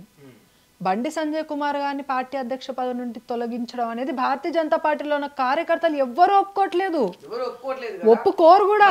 ఎందుకు? బండి సంజయ్ గారిని తొలగిస్తే అధికారం కూడా చేజిక్కించుకోకుండా అధికారాన్ని కోల్పోయే పరిస్థితి వస్తుంది అనేది కనీసం సెంట్రల్లో ఉన్న భారతీయ జనతా పార్టీకి తెలవలేదా? కనీసం ఆ ఇంకిత కూడా అర్థం కాలేదా? నేను ఒక విషయం చెప్తానండి. ఇప్పుడు యాజ్ అన్ ఇండివిజువల్గా నేను ఆలోచించుకుంటే నాకు ఎలా ఉంటుంది, బండి సంజయ్ కుమార్ గారిని ఎందుకు తీయాలి, అది లాస్ట్ మూమెంట్లో ఎందుకు తీశారు, నాకు ఒక ఉక్రోషం ఉంటుంది, కోపం ఉంటుంది. కానీ బండి సంజయ్ కుమార్ గారు ఒక మాట అన్నారు, కమిట్మెంట్ గల కార్యకర్త పార్టీ ఏం చెప్తే ఆ లైన్లో పనిచేస్తాడు. నేను ఒక భారతీయ జనతా పార్టీ కార్యకర్తగా నన్ను అధ్యక్షుడిగా చేస్తే ఆ బాధ్యతను భుజం మీద తీసుకుంటాను, పార్టీ అధికారంలో రావడానికి నా వంతు కృషి చేస్తాను, కార్యకర్తను కూడా సంఘటితం చేసి ఆ సంకల్పం వైపు అంటే ఆ దిశ వైపు తీసుకొని వెళ్తాను. అదే లేదు నువ్వు కాదు అన్నా కూడా ఎవరు అధ్యక్షుడైనా కూడా వాళ్ళ వెంట జెండా మోసి పార్టీ కోసమే పనిచేస్తున్నారు బండి సంజయ్ కుమార్ గారు. బండి సంజయ్ గారి గురించి మీరు మంచి చెప్తారు. సరే, ఒక మెసేజ్ ఏమి ఇచ్చారు? ఆయన పాజిటివ్ గానే ఉన్నాడు, పాజిటివ్ గా ఉన్నాడు, ఉండాలని చెప్పాడు, అది బాగుంది. కానీ మరి ఇప్పుడు నరేంద్ర మోడీ గారు కావచ్చు, మీ అధిష్టానం కావచ్చు, బండి సంజయ్ ని అధ్యక్షత పదవి నుంచి తొలగించింది కాంగ్రెస్ పార్టీ అధికారంలోకి రావాలనేనా? కాంగ్రెస్ కి ఎప్పుడు సపోర్ట్ ఉన్నది. అసలు బీజేపీ బీఆర్ఎస్ కి కాంగ్రెస్ కి అసలు సంబంధమే ఉండదు. మరి ఇప్పుడు బండి సంజయ్ ని తొలగిస్తే బీజేపీ గ్రాఫ్ పడిపోతుంది అనేది మీకు అనిపించలేదా? అధిష్టానానికి అనిపిస్తుంది అని తెలిసినా కూడా మార్చడానికి కారణాలు కాంగ్రెస్ ను అధికారంలోకి తేవడమే అని చెప్పేసి చాలా మంది చెప్తున్నారు. ఉండదండి, ఇప్పుడు అలా ఉండదు. బండి సంజయ్ కుమార్ గారు అధ్యక్షుడు అవ్వకముందు ఎంతమంది అధ్యక్షులు అయ్యారు బీజేపీకి? ఎంతమంది వెళ్ళిపోయారు? అంటే ఇప్పుడు మాది ఒక నేషనల్ పార్టీ, దానికి ఒక సిద్ధాంతము, దానికి కొన్ని రూల్స్ అండ్ రెగ్యులేషన్స్, ఒక టైం పీరియడ్, దానికి ఒక సిస్టమ్ ఉంది. ఎవరికో నచ్చాడు కాబట్టి పెట్టేసాం, నచ్చలేదు కాబట్టి తీసేసాం. కాంగ్రెస్ ఏదేమైనా లేకపోతే డైనాస్టీ పాలిటిక్స్ పెట్టొచ్చు అనేది ఒకటి ఉంటుంది కదా. సెకండ్ టర్మ్ లో కూడా మళ్ళీ గతంలో ఉన్నవారు నియమించవచ్చు, అది కూడా ఉంటుంది మీ భారతీయ జనతా పార్టీ సిద్ధాంతాల్లో. ఇప్పుడు నేను as an individual, JP Nadda as an individual, Narendra Modi as an individual, Amit Shah as an individual decisions ఏం తీసుకోరండి. పార్టీలో సమిష్టిగా తీసుకుంటారు నిర్ణయం. అందరూ కూర్చొని ఒక డెసిషన్ తీసుకుంటారు. ఇది ఓటింగ్ ప్రాసెస్లో జరిగేది. బండి సంజయ్ కుమార్ గారు కక్ష ఏమైనా ఉన్నదా బండి సంజయ్ పైన అధిష్టానంలో? ఒక రీజన్ మీద, ఏ రీజన్ మీద తీశారు అనేది ఈవెన్ కార్యకర్తలు తెలియదు, బయట తెలియదు, ఎవరికి తెలియదు, తీశారు. రీజన్ తెలియకపోవడం వల్లనే ఇవాళ కాంగ్రెస్ ను గెలిపించడానికి పనిచేసింది భారతీయ జనతా పార్టీ అనేది ముద్ర పడింది. ఆ రీజన్ తెలియకపోవడం వల్లనే. అస్సలు అది జరగని పని. ప్రతిదీ తెలుసుకోవాలనుకోకండి. ఇప్పుడు సంసారం అట్లీస్ట్ మీ కార్యకర్తలకైనా తెలియాలి కదా, మాకు తెలియకుండా, తెలంగాణ తెలియకపోయినా మీలాగా ఫైట్ చేసే వాళ్ళకైనా తెలియాలి కదా. చెప్పమేమో, మీరు అది కూడా చూసుకోండి. తెలిసినా చెప్పమేమో, నమ్మకం పోతుంది జనాలకు భారతీయ జనతా పార్టీ. ప్రతిదీ కెమెరా ముందే చేయాలని మీరు అనుకోకూడదు. ఫస్ట్ ఆఫ్ ఆల్ సంసారం 4 గోడల మధ్య చేస్తారు. సంసారం అయితే కాదు కదా, బండి సంజయ్ గారు అధ్యక్షత పోవడం అనేది సంసారం కాదు కదా. ఏమంటున్నా అంటే when it's a family thing, కొన్ని విషయాలు ఇంటర్నల్ గా జరుగుతాయి. మీరు ప్రజాస్వామ్యంలో ఉన్నారు, గుర్తుపెట్టుకోండి. ఇది ఫ్యామిలీ థింగ్ అయితే కాదు. ప్రతి విషయం తెలవాలా? BJP is a family by itself. ఇప్పుడు ప్రజానాయకుడు బండి సంజయ్ గారు, ఆయన నమ్ముకొని ఎంతో మంది కార్యకర్తలు తిరిగిండ్రు. ప్రతి డెసిషన్ పార్టీలో జరిగేది ఎందుకు అని జర్నలిస్ట్లకు కానీ మీడియా ఛానల్స్ కి ప్రతిదీ తెలవాల్సిన అవసరం లేదనేది నా ఒపీనియన్. బండి సంజయ్ గారు అయితే తెలవచ్చు అనుకుంటున్నాను. ఒక మీటింగ్ అనేది ఇంటర్నల్ గా ఒక 4 గోడల మధ్య జరుగుతోంది, కెమెరాల్ని ప్లీజ్ వెయిట్ అవుట్ సైడ్ అన్నప్పుడు అది చెప్పలేక ప్లీజ్ వెయిట్ అవుట్ సైడ్. అసలు కారణం చెప్పలేక స్కిప్ చేస్తున్నారు సింపుల్ గా. మా ఇష్టం భయ్, ఇప్పుడు బీజేపీ ఇష్టం. ఒక రోజు బండి సంజయ్ కుమార్ గారు ఎవరో తెలియదు, ఆయన కరీంనగర్లో ఒక నార్మల్ కార్యకర్త. ఆయనని కార్పొరేటర్గా చేసిన ఎమ్మెల్యే టికెట్ ఇస్తే ఓడిపోయారు, ఎంపీగా గెలిచారు. ఆయన ఎవరో కూడా రాష్ట్రానికి తెలియని టైంలో ఆయన పనిని చూసి తీసుకొచ్చి రాష్ట్ర అధ్యక్షుడిగా చేశారు. ఒకనొక పాయింట్ ఆఫ్ టైంలో అధ్యక్షుడు మార్పు అవసరం అని గుర్తించిన నాయకత్వం obviously it's wrong. As a కార్యకర్త అల్సే అది కరెక్ట్ డెసిషన్ అయితే కాదు అని. కానీ వాళ్ళు మేమేం చేయాలి దానికి? Who is responsible for that? వాళ్ళు ఒక డెసిషన్ తీసుకున్నారు. యాజ్ ఎ కార్యకర్త నాకు ఒక డిసిప్లిన్ ఉంటే, పార్టీ సిద్ధాంతం దాని లైన్ క్రాస్ చేయొద్దు అనే ఒక సిద్ధాంతం అంటే నాలో ఉంటే అది I will stand on that. And నేను దాని మీదనే ఉన్నాను. నాకు ఎంత బాధ ఉన్నా, ఈవెన్ బండి సంజయ్ కుమార్ గారికి కూడా ఎంత బాధ ఉన్నా, ఆయన మళ్ళీ నన్ను అధ్యక్షుడిగా తీసేశారు, పార్టీని నేనే లేపా తెలంగాణలో, నేను లేకపోతే పార్టీ లేదు అని చెప్పి పార్టీ వదిలేసి వేరే డకోటా పార్టీలోకి వెళ్ళలేను. ఆయన నమ్ముకున్న సిద్ధాంతమే కార్యకర్తలకు కూడా నేర్పించారు. అది స్ట్రాంగ్ లీడర్షిప్ అంటే. ఈరోజు నీకు టికెట్ ఇస్తే పార్టీ మంచిదా? టికెట్ ఇవ్వకపోతే పార్టీ మంచిది కాదా? నిన్ను ప్రెసిడెంట్ చేస్తే పార్టీ మంచిది, ప్రెసిడెంట్ చేయకపోతే పార్టీ మంచిది కదా? ఇలాంటి నాయకుల గురించే మీరు ఆలోచించేది. కానీ మా దాంట్లో అలాంటి వాళ్ళు లేరండి. ఒక పార్టీ ప్రెసిడెంట్ చేసినప్పుడు బండి సంజయ్ కుమార్ గారు ఎంత స్టెబుల్ మెంటాలిటీలో ఉన్నారో, తీసేసినప్పుడు కూడా అంతే స్టెబుల్ మెంటాలిటీలోకి వెళ్ళారు. మీరు అంటున్నారు, 1 సెకండ్, మీరు అంటున్నారు ఆయన స్టేట్ ప్రెసిడెంట్గా తీసేశారు అని.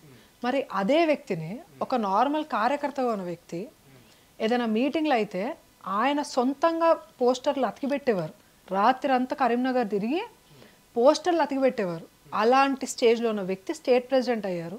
తీసేయడం గురించి మీరు మాట్లాడుతున్నారు, కానీ ఆయన ప్రెసిడెంట్గా తీసి నేషనల్ జిఎస్గా నియమించారు. జేపీ నడ్డా గారు లాంటి వ్యక్తులు కూడా అవసరం. ఇప్పుడు నేషనల్ జిఎస్ కంటే కూడా తెలంగాణకి ఎక్కువ అవసరం ఉందేమో మీరు చెప్పండి, అవునా కాదా మీరు చెప్పండి. ఆయనకి పొలిటికల్ లైఫ్లో చూసుకుంటే ఇప్పుడు నాకేం అవసరం అన్న దానికన్నా పార్టీకి దేశానికి ఏం అవసరం అనేదే కదండి లార్జెస్ట్ పర్స్పెక్టివ్. అందుకనే కదా nation first, party next, self last అని చెప్పేది. ఇప్పుడు బండి సంజయ్ కుమార్ గారికి ఏం కావాలి అనేది లాస్ట్, పార్టీకి ఏం కావాలి అనేది ముందు. కానీ దానికన్నా ముందు దేశానికి ఏం కావాలి? ఇలాంటి ధర్మరక్షకుల్ని నరేంద్ర మోదీ గారు, జేపీ నడ్డా గారు ఇలాంటి వాళ్ళు ఉన్నప్పుడే లిఫ్ట్ చేసి నేషనల్ పాలిటిక్స్లోకి తీసుకొని రాకపోతే రేపు పొద్దున ఈయన తెలంగాణకే మిగిలిపోతాడు. ధర్మరక్షకుడు తెలంగాణ రాష్ట్రానికి మిగిలిపోవడానికి లేదండి. ఒక యోగి ఆదిత్యనాథ్ గారు ఈరోజు దేశవ్యాప్తంగా తెలుసు. అలాంటి ఇంకో యోగి ఆదిత్యనాథ్ గారు తెలంగాణ నుండి కరీంనగర్ ముద్దు బిడ్డ బండి సంజయ్ కుమార్ గారు కారని మీరు ఎలా చెప్పగలుగుతారు? ఇంకో 10 ఏళ్లలో ఆయన అవుతారేమో, మీరు ఏం చెప్పగలుగుతారు? పార్టీ విల్ పిక్ అంత అదో దేశ నాయకు తెలంగాణ నుంచి దేశ నాయకులు అయితే మేము కూడా సంతోషిస్తాం. కార్పొరేటర్ అయినప్పుడు కరీంనగర్ అరే మంచిగా మాకు యాక్సెసిబుల్గా ఉండేవారు బండి సంజయ్ కుమార్ గారు, వెళ్తే ఇంట్లో దొరికేవారు. మరి ఆయన కార్పొరేటర్ నుంచి ఎంపీ అయిన తర్వాత 7 కాన్స్టిట్యున్సీలు చూసుకోవాలి ఆయన. తర్వాత వెంటనే రాష్ట్ర అధ్యక్షుడు అయితే రాష్ట్రం మొత్తం తిరగాలి, ఢిల్లీలో మీటింగ్స్ అటెండ్ అవ్వాలి. అండ్ స్టేట్ ప్రెసిడెంట్ కాబట్టి వేరే స్టేట్స్కి వెళ్ళి ఇంపార్టెంట్ మీటింగ్స్ పార్టీ ఏది డిసైడ్ చేస్తే చేయాల్సి వస్తుంది. అప్పుడు ఆయన యాక్సెసిబిలిటీ అనేది మెల్లమెల్లగా లోకల్ రీజన్కి తగ్గిపోతూ ఉంటుంది. ఈవెన్ లోకల్లో కరీంనగర్ వాళ్ళు కూడా అనుకుంటారు, అరే కరీంనగర్ పేరుకే అన్న కరీంనగర్ కానీ ఎక్కువ బయటే అంటే ఎందుకంటే ఆయన బాధ్యతలు అలా ఉన్నాయి. ఆయనకి కొంచెం టైం దొరికిన ఫ్యామిలీతో మీకు ఒక్క నిమిషం కూడా కనిపించారు. ఆయన కరీంనగర్లో ఎవరికి సమస్య వచ్చింది, ఎక్కడ సమస్య అట్లీస్ట్ ఫోన్ అయినా చేసి మాట్లాడతారు ఆయన. మేబీ వాళ్ళు కూడా అలానే అనుకొని ఉండొచ్చు, అరే బండి సంజయ్ కుమార్ గారిని తీసుకుపోయి రాష్ట్ర అధ్యక్షుడు చేశారు, బండి సంజయ్ కుమార్ గారు మాకు నెల రోజులు దొరికే మనిషి నెలలో 1 రోజు దొరుకుతున్నారు, వాళ్ళు కూడా బాధపడవచ్చు. కానీ అలాంటి వ్యక్తిని ఈరోజు రాష్ట్రానికి ఇచ్చారు కాబట్టి అప్పుడు చూస్ చేసింది కూడా బీజేపీ కదండి, అప్పుడు చూస్ చేసింది కూడా కేంద్ర నాయకత్వమే కదా. అప్పుడు బండి సంజయ్ కుమార్ గారిని లిఫ్ట్ చేయకపోతే రాష్ట్రంలో ఇలాంటి పరిస్థితి ఉండేదా? మళ్ళీ ఇప్పుడు రాష్ట్రం నుండి దేశానికి లిఫ్ట్ ఇస్తున్నారు బండి సంజయ్ కుమార్ గారు. మన తెలుగు ధర్మం కోసం కొట్లాడే నాయకుడు మీ పార్టీ రాష్ట్రంలో క్లియర్ గా చెప్తున్నా నేను, మీరు అన్నదానికి చెప్తున్నా, మీ పార్టీ స్టేట్ లో అధికారంలోకి వచ్చిన తర్వాత అయిపోయింది, ఎవ్రీథింగ్ విల్ సెట్, అంత బాగుంది అనుకున్నప్పుడు దేశంలోకి లిఫ్ట్ ఇస్తుంటే బాగుంటుండే. అసలు ఇక్కడ అధికారంలోకి రాకముందుకే 8 సీట్లకే పరిమితం చేసేసి ఇక దేశంలో ఏం చేస్తే ఏం బాగుంటుంది చెప్పండి? మీరు ఓపెన్గా చెప్పండి, ఈ ప్రశ్నకు ఓపెన్గా చెప్పండి. బండి సంజయ్ గారిని నియమించడం వల్ల తెలంగాణలో బీజేపీ పార్టీ అధికారంలోకి రాకుండా పోయింది. ఇది మీ బీజేపీ పార్టీ తీసుకున్న నిర్ణయం వల్లనా కాదా? ఓపెన్గా చెప్పండి. Yes or no, just yes or no. నేను చెప్తానండి, బీజేపీకి ఏది ముందు చెప్పండి. స్టేట్లో అధికారంలోకి రావడం మీకు ముందు కాదా? నేను అడుగుతున్నా. ఒక్క నిమిషం. స్టేట్లో అధికారంలో రావడం ఎంత ఇంపార్టెంటో దేశంలో అధికారంలో రావడం అంత ఇంపార్టెంట్ కదా. బండి సంజయ్ అధ్యక్షత పదవి నుంచి తీసేస్తేనే మీరు దేశంలో అధికారంలోకి వస్తారా?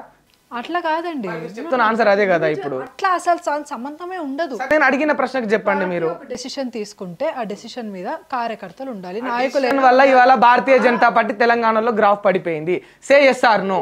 నో, ఆబ్వియస్లీ నో అని అనుకుంటే June 4th నాడు రిజల్ట్స్ ఒకసారి చూసుకోండి.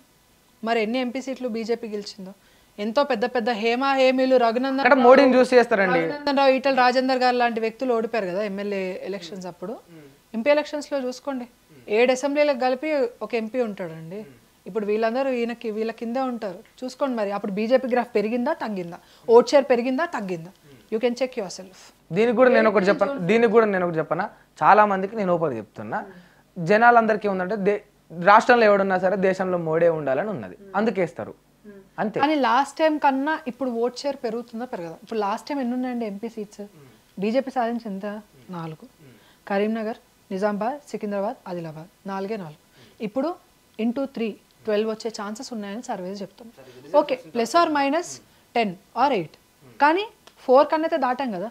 బీజేపీ ఎప్పుడు కూడా చూడండి, ఏ పార్టీలైనా కూడా ఈరోజు ఎలక్షన్స్ అయిపోయి రేపు రిజల్ట్స్ వచ్చాయి, మనకి ఎన్ని సీట్లు వచ్చాయి? ఓకే, 20కి 10 వచ్చేసాయా? ఓకే, గవర్నమెంట్ ఫామ్ చేస్తున్నాం, ఆర్ 12 వచ్చాయి గవర్నమెంట్ ఫామ్ చేస్తున్నాం, అయిపోయింది, రిలాక్స్. ఎమ్మెల్యేలు కనిపించారు, ఎవరు కనిపించారు, రూలింగ్లో ఎవరు కనిపించారు. బీజేపీ ఏం చేస్తుంది తెలుసా అండి? దాని స్ట్రాటజీ అదే. మీరు బీజేపీ నాయకుల్ని చూడండి, ఎలక్షన్స్ లేకపోయినా ఏ పని లేకపోయినా పని కట్టుకొని మరి వెళ్ళి బీజేపీ సిద్ధాంతం గురించి దేశం కోసం మాట్లాడే వాళ్ళు భారతీయ జనతా పార్టీ కార్యకర్తలు మాత్రం. మీరు మిగతా ఏ నాయకులు మీరు అలా చూడరు. ఎలక్షన్స్ ముందే యాక్టివ్ అవుతారు చాలామంది, అంతకు ముందంతా ఎవరి పనులు వాళ్ళు చేసుకుంటారు. కానీ బీజేపీలో ఉన్న కార్యకర్తలు ప్రతిరోజు పని చేస్తారు. వారంలో మాకు ఒక మీటింగ్ ఉంటుంది, నెల లోపల 2-3 ధర్నాలు ఉంటాయి, ఒక 2-3 మీటింగ్లు ఉంటాయి, కమిటీలు అంటారు, అవన్నీ ఏమంటే ప్రతిరోజు పని ఉంటుంది మాకు. So BJP always targets. మనం ఒక ఎలక్షన్ మోడ్లోకి వస్తే, ఆ రంగంలోకి వస్తే ఒకటి గెలుపు, ఒకటి ఓటమి. ఒక్కొక్కసారి ఏమవుతుందండి, మనం ఒక సోల్జర్ని కదుపుతాం. ఒక సోల్జర్ని కదిపాం. మీరు చెస్ గేమ్ తెలుసు కదా, చెస్ ఆడతారా? ఒక సోల్జర్ని కదపడం వల్ల అవతల నుండి వచ్చి ఒక గుర్రమో ఏనుగో గుర్రమో వచ్చి సోల్జర్ని కొట్టేస్తే, ఈ సోల్జర్ని ఎందుకు కదిపారు అని వీళ్ళందరూ మొత్తుకొని ఏడవడం ఇంపార్టెంటా? ఆ సోల్జర్ని కదపకపోతే ఇక్కడ రాజుకి దెబ్బ పడుతుంది అని చూడడం ఇంపార్టెంటా? ఏది ఇంపార్టెంట్ చెస్లో? రాజు ఇంపార్టెంటా, సోల్జర్ ఇంపార్టెంటా? ఎందుకు ఇంపార్టెంట్? సోల్జర్ది ప్రాణం కాదా, రాజు ఇద్దరు మనుషులు కాదా అని మీరు అడుగుతున్న దగ్గర సమాధానం లేదు. ఇప్పుడు రాష్ట్రమైనా కేంద్రమైనా రెండూ అంతే అండి. సోల్జరు రాజును కాపాడుకోవాలంటే ఒక్కొక్కసారి సోల్జర్ తన ప్రాణాలని బలివ్వాల్సి వస్తుంది. అలాంటి బలిలో బండి సంజయ్ కుమార్ గారు లాంటి వ్యక్తులు కాదు, రేపు నేనైనా ఉండొచ్చు, ఎవరైనా ఉండొచ్చు. ఈరోజు పదవికి ఆశపడో బండి సంజయ్ కుమార్ గారు రాజకీయంలోకి రాలేదు. ఆయనతో ఒక కూతురుగా ఉన్న ఆ బాండ్తో నేను చెప్తున్నా. అంటే ఇప్పుడు ఎందుకనంటే చెప్పేస్తున్నారా నరేంద్ర మోడీ కోసం నేను ప్రాణాలైనా ఇస్తా అని చెప్తున్నారా? ఇక్కడున్న నరేంద్ర మోడీ కంటే ప్రాణాలైనా ఇస్తా అంటున్నారా? దేశం కోసం ఇస్తామండి. ఈరోజు నరేంద్ర మోదీ గారు, రేపు యోగి ఆదిత్యనాథ్ గారు, ఇంకోళ్ళు నాయకులు పుట్టుకొస్తూ ఆదిత్యనాథ్ ఫిక్స్ చేసిరా? We are expecting. ఎందుకనంటే హిందూ ధర్మం కోసం కొట్లాడే ప్రతి ఒక్కరికి నెక్స్ట్ టర్మ్లో యోగి గారు వస్తే బాగుంటుందని చాలా అనిపిస్తుంది. యోగి ఆదిత్యనాథ్ గారు ప్రైమ్ మినిస్టర్ అయ్యి రాజాబాయ్ గారు హోమ్ మినిస్టర్ అయితే దేశం ఎలా ఉంటుందో చూడాలి అని ఒక్కసారి మాకైతే కళ చాలా ఉంటుందన్నమాట. ఎందుకు అంటే ఇప్పుడు సరే మీరే అన్నది ప్రస్తావన తీసుకొచ్చారు కనుక అడుగుతున్నా, ఈ భారతదేశం మొత్తం హిందూ దేశంగానే ఉండాలనేదే బీజేపీ ఎజెండానా? అంటే భారతదేశానికి ఒక పేరు ఉన్నది, భిన్నత్వంలో ఏకత్వం అనేది. అట్లా కాకుండా కేవలం ఈ భారతదేశం హిందూ దేశంగా ఉండాలనేదే బీజేపీ ఎజెండానా? పాకిస్తాన్ కేవలం ముస్లిం దేశంగా ఉండడం మాత్రమే కాంగ్రెస్ ఎజెండానా? అందుకనేనా మతం పేరు మీద విడగొట్టింది దేశాన్ని? అంటే కాంగ్రెస్ విడగొట్టిందా, వాళ్ళే విడిపోయారా? కాంగ్రెస్ విడగొట్టిందా, వాళ్ళే విడిపోయారా? ఎవరు సైన్ చేశారు? ఎవరున్నారు పార్టీషన్ అగ్రిమెంట్ అప్పుడు? పార్టీషన్ చేయడానికి మెయిన్ రీజన్స్ ఏంటి? రిలీజన్ కాదా? అప్పుడు అది ముస్లిం దేశంగా అయినప్పుడు ఇది హిందూ దేశంగా ఎందుకు మారలేదు? ఇది భిన్నత్వంలో ఏకత్వం సెక్యులర్ ఎందుకు అయింది అనే ప్రశ్న మనం కూడా వేసుకోవాల్సిన అవసరం లేదా? ఇప్పుడు భిన్నత్వంలో ఏకత్వం అవడం వల్ల భారతదేశానికి మంచి జరిగిందా, చెడు జరిగిందా? కాంగ్రెస్ ఎజెండా ఏంటి? కాంగ్రెస్ ఎజెండా ఏంటి? దేనికోసం భారతదేశాన్ని ముక్కలుగా చేశారు? ఇది నాకు సమాధానం కాదు. కాంగ్రెసే పాకిస్తాన్గా వేరు చేసిందా లేకపోతే వాళ్ళు వేరుపడాలనుకున్నారా? ఎవరు వేరుపడాలనుకున్నారు? Muslims. It has been a propaganda. ఎందుకనంటే ఒక ఉద్యమం వచ్చింది, మనం ఉన్నాం. ప్రజలు తెలంగాణ రాష్ట్రాన్ని కోరుకున్నారా? రాజకీయ నాయకులు తెలంగాణను ఆంధ్రాని వేరు చేశారా? సమాధానం ఏంటి? ప్రజలే కోరుకున్నారు. అంటే మీకు ఇంకా కూడా ప్రజలు కోరుకుంటే చేసిన వాళ్ళు ఎవరు? ప్రజలు కోరుకుంటే దానికి విడదీసింది ఎవరు? రాజకీయంగా బలం చేకూరింది. విడదీయలే. తెలంగాణ ప్రజలు కోరుకున్నారు. తెలంగాణ ఎవరు కోరుకున్నారు? చేసింది ఎవరు? చేసిందంటే దానికి ఒక బిల్లు పెట్టింది ఎవరు? తెలంగాణ రాష్ట్రాన్ని చేసింది ఎవరు? రాజకీయ నాయకులు అధికారంలో ఉన్న వాళ్ళే చేయాల్సి ఉంటది. This is the exact agenda which has happen. ప్రజలు ఆ తీవ్ర స్థాయిలో చేసినప్పుడు ఖచ్చితంగా చేయాలి కదా. ఇప్పుడు చాలా తీవ్ర స్థాయిలో మొన్న తెలంగాణకి ఎట్లయితే జరిగిందో గతంలో పాకిస్తాన్కి సంబంధించి ముస్లింలకు కూడా గట్లే జరుగుంటది. ఇప్పుడు ఓకే, ఇప్పుడు అది ముస్లిం దేశంగా అయింది. వాళ్ళు ఏమన్నారు? మాకు సపరేట్ దేశం కావాలి, ముస్లింస్ కి ముస్లిం దేశం కావాలన్నారు. మరి ఇక్కడ ఉన్న ముస్లింలు అందరూ అటు వెళ్ళిపోవాలి కదా. అక్కడ ఉన్న హిందువులు అభిప్రాయం ఉండదు కదా. ఎవరికి ఉండాలి? అందరికి ఉండదు. ఎందరికి ఉండాలి? 90% ముస్లింలకు వేరుపడాలని ఉన్నది. మిగతా 10% వాళ్ళకి ఈ దేశాన్ని కూడా మళ్ళీ ముస్లిం దేశంగా మార్చాలనే ఎజెండా ఉంది. అందుకే అంటే ఇప్పుడు ఇక్కడ ఉన్న ముస్లింలందరికీ కూడా అదే భావనతోటి ఉన్నారు అని అంటారా మీరు? Majority of the Muslims. If అది తప్పు అని మీరు నన్ను ప్రూవ్ చేయాలంటే వక్ఫ్ బోర్డ్కి అగెయిన్స్ట్గా ఒక్క ముస్లిం చేత మాట్లాడించండి, దెన్ ఐ విల్ యాక్సెప్ట్. వాళ్ళకి ఎందుకు వక్ఫ్ యాక్ట్ ఎందుకు? ఇప్పుడు అందరికీ రాజ్యాంగమే కదా కామన్గా ఉంది, మనం దాన్నే కదా పాటించేది. ఇంకేమైనా కొత్తవి ఏమైనా ఉన్నాయా? వాళ్ళకి మాత్రం ముస్లిం పర్సనల్లా ఎందుకు ఉంది? ఎందుకు అవసరం వాళ్ళకి? ఎందుకు వాళ్ళు దాన్ని డిఫెండ్ చేసుకుంటున్నారు? మరి హిందువులకి పర్సనల్లా ఎందుకు లేదు? మాకు పర్సనల్గా వక్ఫ్ బోర్డ్ వాళ్ళకు ఉన్నట్టు మాకు ఇంకో బోర్డు ఎందుకు లేదు? వాళ్ళు ఎందుకు దేశాన్ని ప్రతి భూమిని క్లెయిమ్ చేసుకుంటూ వెళ్తున్నారు? దీనికి ఒక క్వశ్చన్ ఉంది, దీనికి ఒక ప్రొపగెండా ఉంది. ఇదేంటో మీరు నాకు చెప్పాలి. సో ఉన్నది అంటారు ముస్లింలందరికీ, మెజారిటీ ముస్లింలకి. ఒక్క ముస్లిం చేత మాకు వక్ఫ్ బోర్డ్ వద్దు, ఈ టర్మ్లో నరేంద్ర మోదీ గారు వక్ఫ్ బోర్డ్ ఆ యాక్ట్ని మొత్తాన్ని కూడా స్క్రాప్ ఆఫ్ చేయాలి అని చెప్పమనండి. మాకు ముస్లిం పర్సనల్లో వద్దు, మేము బిఆర్ అంబేద్కర్ గారు రాసిన రాజ్యాంగాన్ని శిరసా వహించి యాజ్ పర్ ద కాన్స్టిట్యూషన్ ఈ దేశంలో బతుకుతాం, మా రైట్స్ ని మా రెస్పాన్సిబిలిటీస్ ని చేస్తాము. I need 1/4 of the population to tell this. చెప్పమనండి. మనం ఏమంటాం తెలుసా? ఇప్పుడు మనం ఉన్నాం, హిందూస్ ఉన్నారు, అన్ని మతాలు సమానమే, అందరూ మంచిగా ఉండాలి అని చాలా చక్కగా చెప్తాం. ఇదే ముక్క ముస్లిం సైడ్ నుంచి, మౌలానాల నుంచి, లేకపోతే మదర్సాలు నడిపించే వాళ్ళ దగ్గర నుండి నాకు ఈ సమాధానాలు కావాలి. ఉండయి అంటున్నారు. వాళ్ళ దగ్గర ఉండయి అంటున్నారు. నాకు కావాలి. ఇప్పుడు మీరు వినండి, నాకు కావాలి. నేను తెప్పిస్తా. మీ బీజేపీ నాయకుడి దగ్గర నుంచి నేను తెప్పిస్తా. ఎట్లనో కూడా చెప్తా. నేను క్లియర్ చెప్తా. ఇందాక నుంచి మీరే మాట్లాడుతారు కదా, నాకు ఒక అవకాశం అండి. మీరు కూర్చున్న కుర్చీలోనే కూర్చొని ఇక్కడ వీళ్ళందరూ సాక్ష్యం, మీ బీజేపీ నాయకుడే నితిన్ నందాకర్ అనే వ్యక్తి కూర్చున్నప్పుడు నేను ఆయన స్ట్రైట్ ఇట్లా క్వశ్చన్ చేసిన, ఎందుకు బీజేపీ ముస్లింలను ఎప్పుడు కూడా వ్యతిరేకిస్తా అంటే ఆయన ఏమన్నది తెలుసా క్లియర్గా? అట్లేం వ్యతిరేకించదు. బీజేపీకి ముస్లింల పైన ప్రేమ ఉంటుంది, ముస్లింలకు కూడా బీజేపీ పైన, ఈ దేశం పైన ప్రేమ ఉన్నది. మోడీని, బీజేపీ పార్టీని, ఈ దేశాన్ని, రాజ్యాంగాన్ని గౌరవించే ముస్లింలు ఎంతో మంది ఉన్నారని చెప్పేసి మీ బీజేపీ నాయకుడే అన్నాడు. ఆయన దగ్గర నుంచే నేను ఆధారాలు తెప్పిస్తా అన్నవారిని. నేను అంటున్న టాపిక్ ఒకటి, మీరు తీసుకొస్తుంది ఇంకోటి. మీరేమన్నారు, నేనేం చెప్పిన? వక్ఫ్ బోర్డ్, ముస్లిం పర్సనల్ లా, ఇవి స్క్రాప్ ఆఫ్ గురించి. రాజ్యాంగము ఉండాలి, రాజ్యాంగానికి కట్టుబడి ఉంటాము అనే ముస్లింలు లేరు అన్నారు మీరు. రాజ్యాంగానికి కట్టుబడి ఉండే ముస్లింలు అనే ముస్లింలు లేరు అన్నారు మీరు. వక్ఫ్ బోర్డ్ పర్సనల్ లాస్ ని అగేన్స్ట్ గా మాట్లాడే వాళ్ళని తీసుకొని రండి. ఎస్పెషల్లీ అందులో నాకు మౌలానాలు కావాలి, మదర్సాలు నడిపించే వాళ్ళు కావాలి. And at the same time constitution పరంగా మేము ఉంటామని అంటున్నారు కదా. అండ్ నేను ఇంకొక విషయం కూడా చెప్తాను, హిందూ టెంపుల్స్ మాత్రమే గవర్నమెంట్ కంట్రోల్లో ఉన్నాయి, దయచేసి మసీదులని కూడా గవర్నమెంట్ కంట్రోల్లోకి తీసుకొని వెళ్ళమని చెప్పండి. దీనికి ఎంతమంది అగ్రీ చేస్తారు? I want majority of them to speak about this. ఎందుకనంటే ఇఫ్ వాళ్ళందరూ ఓవైసీ మా హెడ్ అని ఫీల్ అవుతున్నారు కాబట్టి, ఓవైసీ అన్నాడు 15 minutes గురించి మాట్లాడాడు, హిందూస్కి అగేన్స్ట్గా మాట్లాడాడు, వక్ఫ్ బోర్డ్ పోదన్నాడు, యూసీసీ అమలు కాదన్నాడు, 370 రద్దు కాదన్నాడు, ఇవన్నీ మాట్లాడాడు. I want Owaisi also to speak on this. Why they need personal laws, why they need waqf board. So final నేను ఒక క్వశ్చన్ అడుగుతా చెప్పండి. ఇంకోటి, హిందూస్కి మాత్రం టెంపుల్ యాక్ట్ ఎందుకు ఉంది? ఇఫ్ అందరూ సమానం అన్నప్పుడు అన్నీ ఎందుకు తీసుకున్నారంటే గవర్నమెంట్ హిందూ టెంపుల్స్ని రక్షించడానికి, అలాంటప్పుడు మసీదులు కూడా రక్షించబడాలి కదండి. చర్చిలు కూడా రక్షించబడాలి కదా, వాటిని కూడా గవర్నమెంట్ కంట్రోల్లోకి తీసుకోమని చెప్పండి. అలానే మౌలానాకి జీతాలు ఇమ్మని చెప్పండి, పురోహితులకి ఎలా ఇస్తున్నారు. So if Owaisi agrees for this then నేను కొంచెం వరకు అయితే సాటిస్ఫై అవుతాను.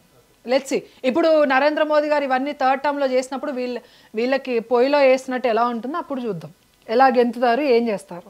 ఇంటర్వ్యూ క్లోజ్ చేసే ముందు నేను కొన్ని విషయాలను డైరెక్ట్ అడుగుతా, మీరు కూడా సే ఎస్ ఆర్ నో, జస్ట్ అవును కాదు, అలా ఉంది లేదు అభిప్రాయం అనే విధంగా మీ ఆన్సర్ చెప్పండి. భారతదేశం మొత్తం హిందూ దేశంగా మారాలని మీకు ఉందా లేదా? నాకుందంటున్నారా? మీకు అంటే బీజేపీకి కావచ్చు, మీకు కావచ్చు, అందరికీ ఎస్ ఉంది. ఎస్. నరేంద్ర మోదీ గారు ఈ దేశ సంపదనంతా కేవలం కొందరు వ్యాపారవేత్తలకు మాత్రమే అంటగడుతున్నారు. నో. భార్గవి కళ్యాణ్ గారు కావాలనే ఎప్పుడు కూడా ఈ విధంగా వ్యాఖ్యలు చేస్తూ ఉంటారు, అంటే మండిపడ్డం, బూతులు మాట్లాడడం. నేను నో లేదండి. కాంగ్రెస్ పార్టీ మళ్ళీ అధికారంలోకి వస్తే దేశంలో ఈ దేశం ఇంకా బాగుంటుంది. ఫస్ట్ అధికారంలో వస్తుందని మీరు స్టార్టింగ్లో అన్నారు చూడండి, అదే first of all wrong statement. ఇంకా దానికి ఆన్సర్ ఏముంటుందండి? Question it self is wrong. అది కళ కూడా కనలేరు వాళ్ళు, ఎందుకంటే కళకు మించి దాటిపోయి వెళ్ళిపోయింది, వాళ్ళ చేతిలోంచి జారిపోయింది దేశం అంతా. భార్గవి కళ్యాణ్ గారు ఫ్యూచర్లో ఎమ్మెల్యే అవుతారు. అది ప్రజలు నిర్ణయిస్తారు అదంతే. ఎస్ఆర్ నో చెప్పలేరా దీనికి? అది నా దగ్గర సమాధానం ఉండదండి, ప్రజల నిర్ణయం అదంతే, మనం వర్క్ చేయడం మాత్రమే. భార్గవి కళ్యాణ్కి ఎమ్మెల్యే అవ్వాలని ఉంటుంది కంపల్సరీ. ప్రజాక్షేత్రంలో ఉండాలని ఎవరికి ఉండదండి, రాజకీయ నాయకులకి ఖచ్చితంగా ఉంటుంది. ఎమ్మెల్యే అవ్వాలో, ఎంపీ అవ్వాలో, ఒక స్థాయికి వెళ్ళాలి. ఎందుకంటే మేము అనుకున్నవి చెయ్యాలి అంటే మాకంటూ ఒక పొజిషన్ ఉండాలి, ఒక పవర్ ఉండాలి. So definitely yes. Revanth Reddy garu సీఎంగా 100% ఫిట్. 50-50. కేసీఆర్ పాలన గతంలో బాగుంది, ఇప్పుడు కాంగ్రెస్ పాలనతో పోలిస్తే 50-50 చెప్పలేము, అలా చెప్పలేము. ఎందుకనంటే ఎవరి పార్టీ తరపున ఉన్న వాళ్ళ ఫెయిల్యూర్స్ వాళ్ళవే, ప్లస్ ఆర్ మైనస్ రెండు ఉంటాయి. ఇప్పుడు ఏ పొలిటికల్ పార్టీ పవర్లోనూ ప్లస్ ఆర్ మైనస్ రెండు. సెంట్రల్లో బీజేపీ పార్టీ ఉండడం, అధికారంలో ఉండడం వల్ల ఈ దేశం సస్యశ్యామలంగా ఉంది. ఎస్.